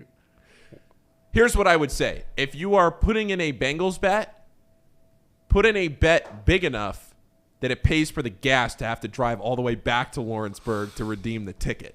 That's what I would say. That's fair. I'm not going to tell another man how to use your money. I never tell anybody how much money to put on. I might say units, but I'm not going to tell you ever how much money to put on a game. But if you want my advice, if you're driving all the way from Mason to Lawrenceburg, at least cover the gas. Got it. Because it is a hike. That's a good advice. Okay. Because then it at least makes it worth it. Maybe a little extra. So that way you can actually profit off something. Yeah, I mean. Get yourself a double cheeseburger. Sir Boy brings up a good point. Why don't I just bet really far into the future, like they win the division or make the playoffs, Super Bowl, anything like that. Yeah, because then it's, you could do that. But the other thing is, too, you're not getting that money back for a while. So if you put $30 down on the Bengals to that's okay. Go to the Super Bowl. Yeah, I'm just saying that you don't have that money the rest of the night immediately to then go back on. Well, I'm going to win a bunch, so it won't matter. That's so. perfect, Casey. Okay, so you're going to go into it's the Barstool Sportsbook there. That's the sportsbook at the Hollywood Casino. That doesn't close at a certain time, does it? No, so the casino's 24/7. I don't think the sportsbook closes. Well, it will 100% be open during the Pac-12 championship. Right. And even if the window was closed, which I don't think ever closes, they'll have kiosks and stuff available. If there is one thing that the casino industry is elite at, it is finding ways to take your money. Yes. Absolutely. So that is not an issue. Finding a way to put your sports bet in is not an issue. I will say this. I do need to find a nice outfit to wear. Got to get something nice. Especially for boogie nights. Find a disco outfit. Probably do that. Throw on some rose-colored glasses. Get like a flowery shirt. Yeah. Headband. Unbutton it Yeah. Get 2 buttons down. Yeah. Every beer, you unbutton 1 button. That's my policy. That's how I operate. I like that. That's policy. how I operate. When I go into a night thinking like that, 1 beer, 1 button. That's my mentality. Okay. Hopefully that's not taken out of context. No, hopefully not. Hopefully not. Okay. So you're going to go to the casino tomorrow night, and you are going to take, let's just call it $200, whatever it is. Let's call it $200. So you're going to take tomorrow night. You take maybe 100 of it, and you play it in the casino, and you take maybe 100 of it, and you play it in the sports book. Here's one piece of advice. When you walk into that casino, mentally, you have lost that $200. Okay? Mm-hmm. Mentally, I'm not saying negative vibes, My point with that is you have separated yourself from your net worth of that $200. You have to be okay with losing it. Because if you get scared, that's what we always talk about in betting. Scared money don't make money. Right. I mean, this money is my play money. Okay. Then that's good. Because sometimes people walk into the casino for the first time, they take $200 or $300, they play like 50 of it, they lose in 5 minutes, and then they go, well, do I really want to play this? And then they play the wrong way. You know, they don't hit on 16 against a 10 showing in blackjack because they think, I'm going to bust, when you really should take that hit on 16. And then you lose more money because you're not playing the right way. So mentally, you are separated from that $200. Just getting that out there, okay? Okay. Because you'll win more than you lose, or at least you'll give yourself a better opportunity to win more than you lose if you play that way, okay? Okay. So you take some of it, you put it on Utah or USC. I know most people are going to be upset that I say this because we have a lot of OSU fans in the chat, but I'm probably going to take UC. USC? USC, yeah. Okay. All right. USC right now. So Trace Fowler has been all over Utah this week. What's the – I USC, haven't even looked at USC is -3. USC has lost to Utah already this season. USC is -3. Right. In Vegas in the Pac-12 championship. I mean, I was really high on Utah early on in the season. I still do believe in them. I need to do a little bit more digging, look at the points bet, or what is the DraftKings? No, that's not. I'm talking about the points bet is a sports book. Yeah, I wasn't thinking of a sports book. I was thinking of the how to look at the money line or not the money line, where the money's going, percentage. Scores and odds. Scores and odds. Scores and odds. I need to look at that a little bit, and maybe I'll make a system play. All right. Yeah, I probably won't be on this game. I'm going to be pretty busy tomorrow night. I probably won't be on this game. USC minus the total's at 67.5. I kind of love just taking the total.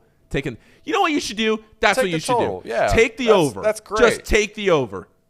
Just take 67.5 and just have fun watching them score and root for points. That's what you should do. That's what you do. Take the over and just root for points. I'll take the over. You're there with friends. You're drinking some beers. Take the over and root for points. Do that. That's what I'm doing. Then you don't have to worry about the system plays and everything else with USC and Utah. You don't have to stress about a side. Somebody gets hurt, somebody else can score a lot of points. Do that. That's good. Glad we came to that. All right. So we're set on USC Utah. You take the over. What else? What do you need to know, Casey? Because you got a lot to learn here. What do you need to know that comes to the top of your mind when you walk in there tomorrow and you see a blackjack table and you see a roulette table and you think to yourself, man, if I put $50 on this number right here and I put $50 on number 6, I can win 35 times my money if that 6 just rolls one time? What's running through your head? What's a roulette table? Okay, perfect. Roulette. All right. I love it. All right. Roulette. Roulette is the wheel. Right. It was partially a joke, but you played that well enough that I didn't know. I mean, I get it, but like, how do you know the odds of it? How do you describe the odds? Because I know like you can play black. So on a roulette table, you play the inside or the outside. Yep. The inside is if you play the numbers. So you 0 or 00, which are the two green numbers. That's what gives the house the edge. And then you have the other numbers, 1 through 36. You win 35 times your money if you put $5 on a number, whatever amount of money you put on. Put $5 on a number, you win 35 times whatever number you bet on, okay? But you only have a 1 in 38 chance of actually hitting your number, right? Right. Because there's 38 options on the roulette wheel. If you put a $50 bet on red or black, when go throw $50 on red, you win your even money. So you put $50 down, you win $50, but there's a 50-50 chance that it's 50-50 basically. It's not, because there's 2 green numbers. So it could roll in one of the green numbers, and then if you bet on red or black, you're screwed. It's not a push. You just lose. So if you bet on red and a red number rolls, which is basically half the wheel, you win. If it doesn't, you lose. Simple as that. Now there's first, third, second, third, which is like 1 through 12, 13 to, don't worry about all that. First time there, don't worry about all that. What you do tomorrow is you go up there. Craps is the dice game. Yeah. Okay. You go up there for the first time. You play 1 spin of roulette on red or black just to say you did it. You play a few hands of blackjack. Always hit on 16 against a 17 or above. People will sit there and they'll get too scared. They won't do it. 15, 16, don't be scared, Casey. In this office, we are not scared. We're not scared. We play the right way. And don't be afraid to ask. The dealer knows. The most important thing in blackjack is you're not playing against other people. In poker, I'm taking your money. In Right. blackjack, we're taking the house's money. Dealer doesn't care if you win or lose. Guy next to you doesn't care if you win or lose. Your fiance to your right or left playing. Doesn't matter if you win or lose. To them. You are only worried about you. So don't worry about what anybody else has done. And don't worry about what anybody else is telling you unless you trust them to know the right thing. Because sometimes people will give you bad advice. What's mine is mine, and what's yours is also mine. Also mine. Exactly. So, yeah. Reed Mouse, Chiefs -2 is the play. I love the mush from Reed Mouse. Nathan Hines says if he's sitting at my table, you better hit on 16. Is Nathan going to be there tomorrow? He's going to be there. Okay. Oh, So I think you're going to be there, right, Nate? So Nate's got the right idea. If he's saying that, then that makes me more confident that you're not going to lose your money tomorrow night, or at least that you'll play the right way. Blackjack is the only game in the casino that if you play it the right way, and you got to be really smart. You got to be. I'm not saying you're not smart. I'm saying you got to be really good at the game to be able to play it this way. It's the only game in the casino that you can flip in your favor. You can't turn roulette in your favor. You can't turn craps in your favor. You can flip blackjack in your favor if you count cards. You're not counting cards on the first time you go to the casino, Casey. We're just trying to make sure that you hit on 16 against the 10. I thought counting cards was illegal. Biggest misconception in casino gambling. It's not illegal. It is frowned upon, and they can ask you to leave if they catch you doing it, but it's not illegal. It's not illegal. All you're doing is giving yourself an advantage. All you're doing is making yourself a better, smarter player. Counting cards that's the biggest misconception in the casino gaming business. Is it's not illegal. But if it becomes obvious that you're doing it, casino's a business. They can just ask you to leave. It's private property. They can ask you to leave. That's called backing off. They can tell you to leave. But it's not illegal. So if you really wanted to get good at it, you can watch Blackjack Apprenticeship tonight for like 2 hours and call it a day. But, good advice. Good advice. But we're not counting cards on night 1 at Hollywood Casino, Casey. We're just worried about making sure that you kind of sort of know what you're doing. All right? All right. Always double on 11. Always hit on 16 against 17 or above. Do you know any rules of a blackjack game? Does me saying any of this mean anything to you? No, I mean I played blackjack in like high school. We just called it like 21 though. Okay. To get away from the actual. Yeah, got it. So I mean it's as simple as the dealer flips you a card and he flips you another card, or you flip it over yourself, and it gives you a number anywhere between 1 and 21, right? Or 2 and 21. I don't know how you want to. 2 and 21. You could get 2 aces and it'd be 2. Yeah, and you just say hit me, and if it goes above 21, then you lose. You make it as close to 21, or if it hits 21, is that right? Yeah, but a blackjack is only when you're dealt an ace and a 10 or a face card. Face cards count as 10. Blackjack is when you get that on the first 2 cards that you're dealt. Okay. So see, everybody listening to this right now, and we're going to keep all of this in on the Not Too Picky podcast feed. Everybody listening right now, Casey and I would have had this conversation off the air in a few minutes. But instead, we're just having this conversation on the air, and people are chiming in on the chat. So maybe it's entertaining to somebody out there. I mean, we're just going to keep figuring this out until Casey feels like he's comfortable enough. Okay? So you get 2 cards, and you get the dealer's up card. You are dealt 2 cards, and you can see one of the 2 cards that the dealer has. One of them is face up, one of them is face down. What you do as a blackjack player is you think that any card that you don't see, whether it's the dealer's up card or whether it's the next card that you're going to be dealt out of the deck, whatever card you don't see is always a 10. That's how you think about it, because there's more 10s combined than any other card in the deck. Think about it. Whether it's a 10, a jack, a queen, a king.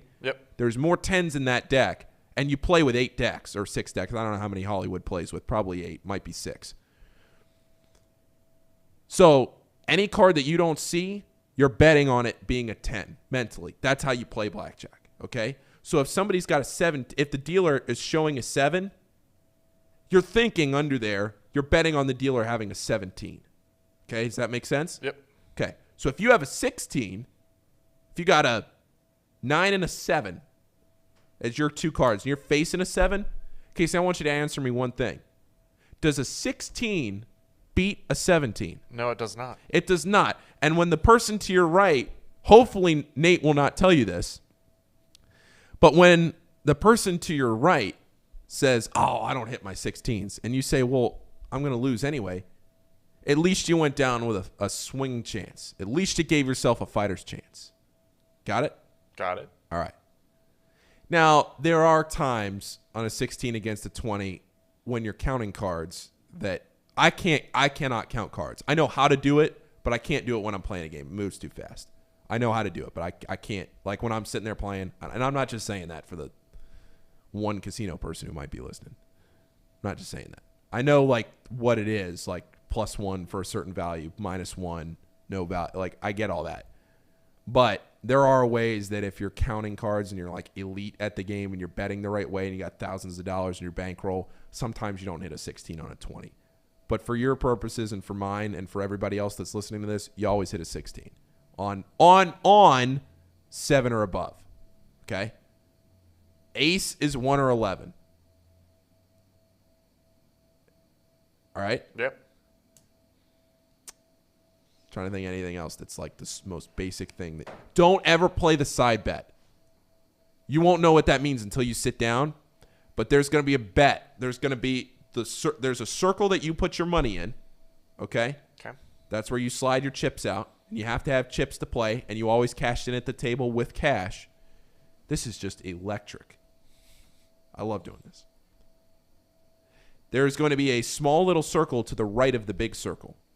And that circle there is a sucker bet. Don't ever play that bet, okay? That's going to be, they'll be like, oh, do you want to play the side bet? Don't. Lose your money that way.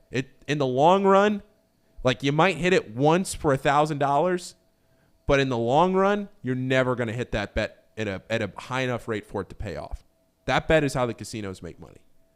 If you want to throw a few bucks out there to have some, I'm not trying to tell you how to not to have fun. Like if y'all are just sitting there drinking and want to like throw it out there and have some fun, sure. But I'm in the business of trying to make you money, Casey. You're going to make me money. Or at least not lose you money.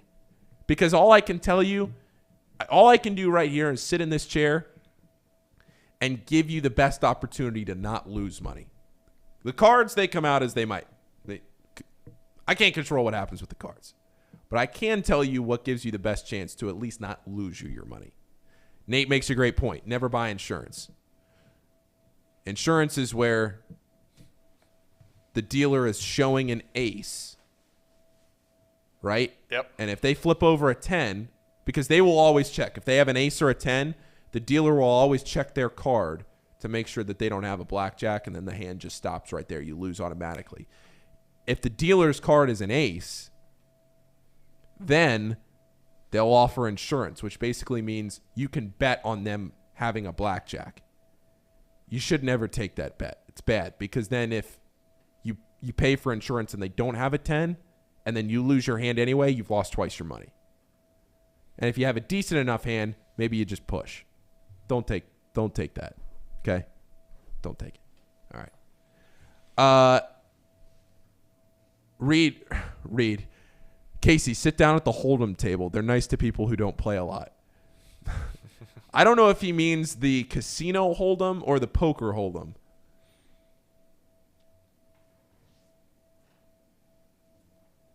I'm thinking he might mean the casino hold'em.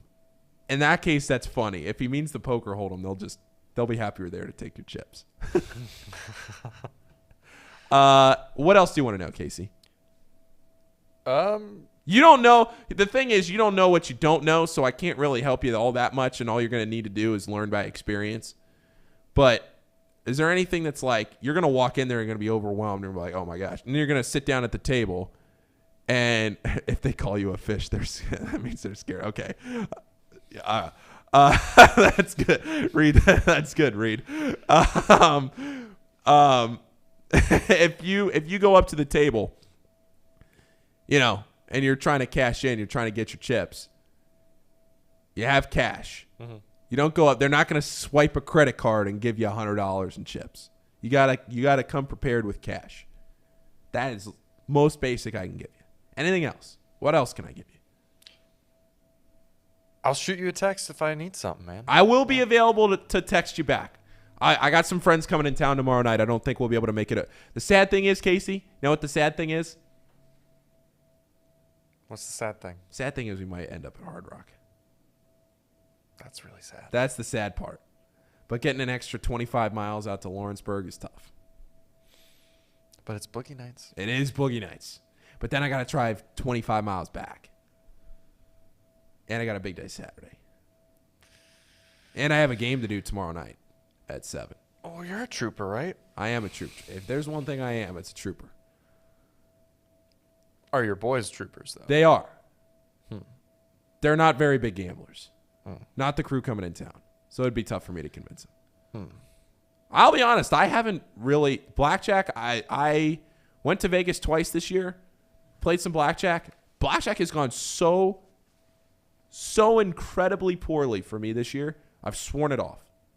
I am never playing blackjack again for at least a month. And you're giving me all this advice? I mean, I'll be back, Casey. This is a Brett Favre retirement. I'll be back. But January 1st, we got a big deadline looming on January 1st. Oh, man. And the goal for everybody out there listening to this show should be that when the Bengals and the Bills play on Monday Night Football on January 2nd, that on January 3rd, when we wake up, after 4 years of waiting for Ohio to legalize sports gambling, that we don't wake up on January 3rd and go, oh no, I'm sick of this already. Balance your budget and your bankroll. We'll talk more about that later. Casey, Nate Hines makes a great point. He says I'm due. Nate Hines, I'm going to look right into the camera at you right now. Nobody in this world, nobody is more due at the blackjack table than me. Nobody. I can promise you that. People have lost more money than I have, undoubtedly, because I don't have that much money to throw around at the blackjack table. I have some fun money.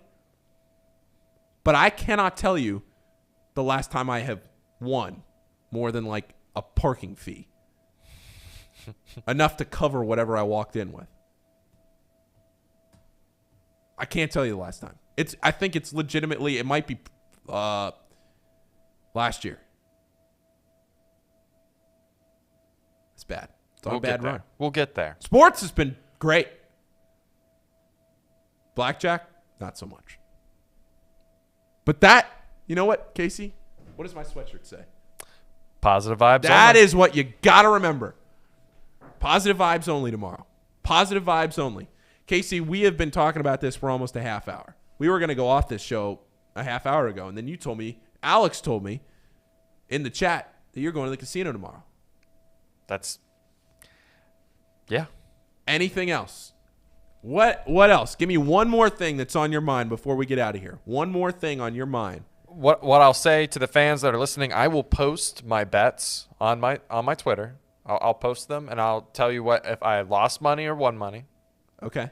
And next episode, if you don't feel like following me, lamos, I will let you all know Monday. We'll do a recap on Monday. Yeah. What we'll do on Monday is we'll come in here and we will, because Reed will not be here. This will be a great show on Monday. We'll rehash what happened on Friday. We'll sit down. We'll study film on Monday's show. Okay? Okay. Sounds good. You throw one pair of dice. You do red and black once. And then you stick to blackjack because it gives you the best odds. All right? All right. Sounds good. I hope everybody out there, if you didn't know anything about casino gaming, I hope you all learned something. And we're going to learn plenty more about sports gambling as the month goes along. Again, I think December 19th is going to be the Monday show where Reed and I give you a sports gambling 101. It'll be short, compact, 15, 20 minutes. We'll keep it moving and grooving, graphics, all that good stuff. And we'll do that down the line. Casey, thanks so much. Best of luck tomorrow night. Thank you. I'll see you. I'll see you tomorrow, but best of luck. All right. Thanks, everybody, for listening. Enjoy a great, great, great weekend of sports with Championship Saturday, some really good college basketball this weekend, Pac-12 Championship tomorrow night, and the USA plus 170 to advance against the Netherlands at 10 a.m. on Saturday. Bengals on Sunday at 4:25. It really is. It's setting up. Who knows what the results will be, but it is setting up to be a very good weekend in sports. And we're 1 month away from being able to place bets in the great state of Ohio. See y'all on Monday.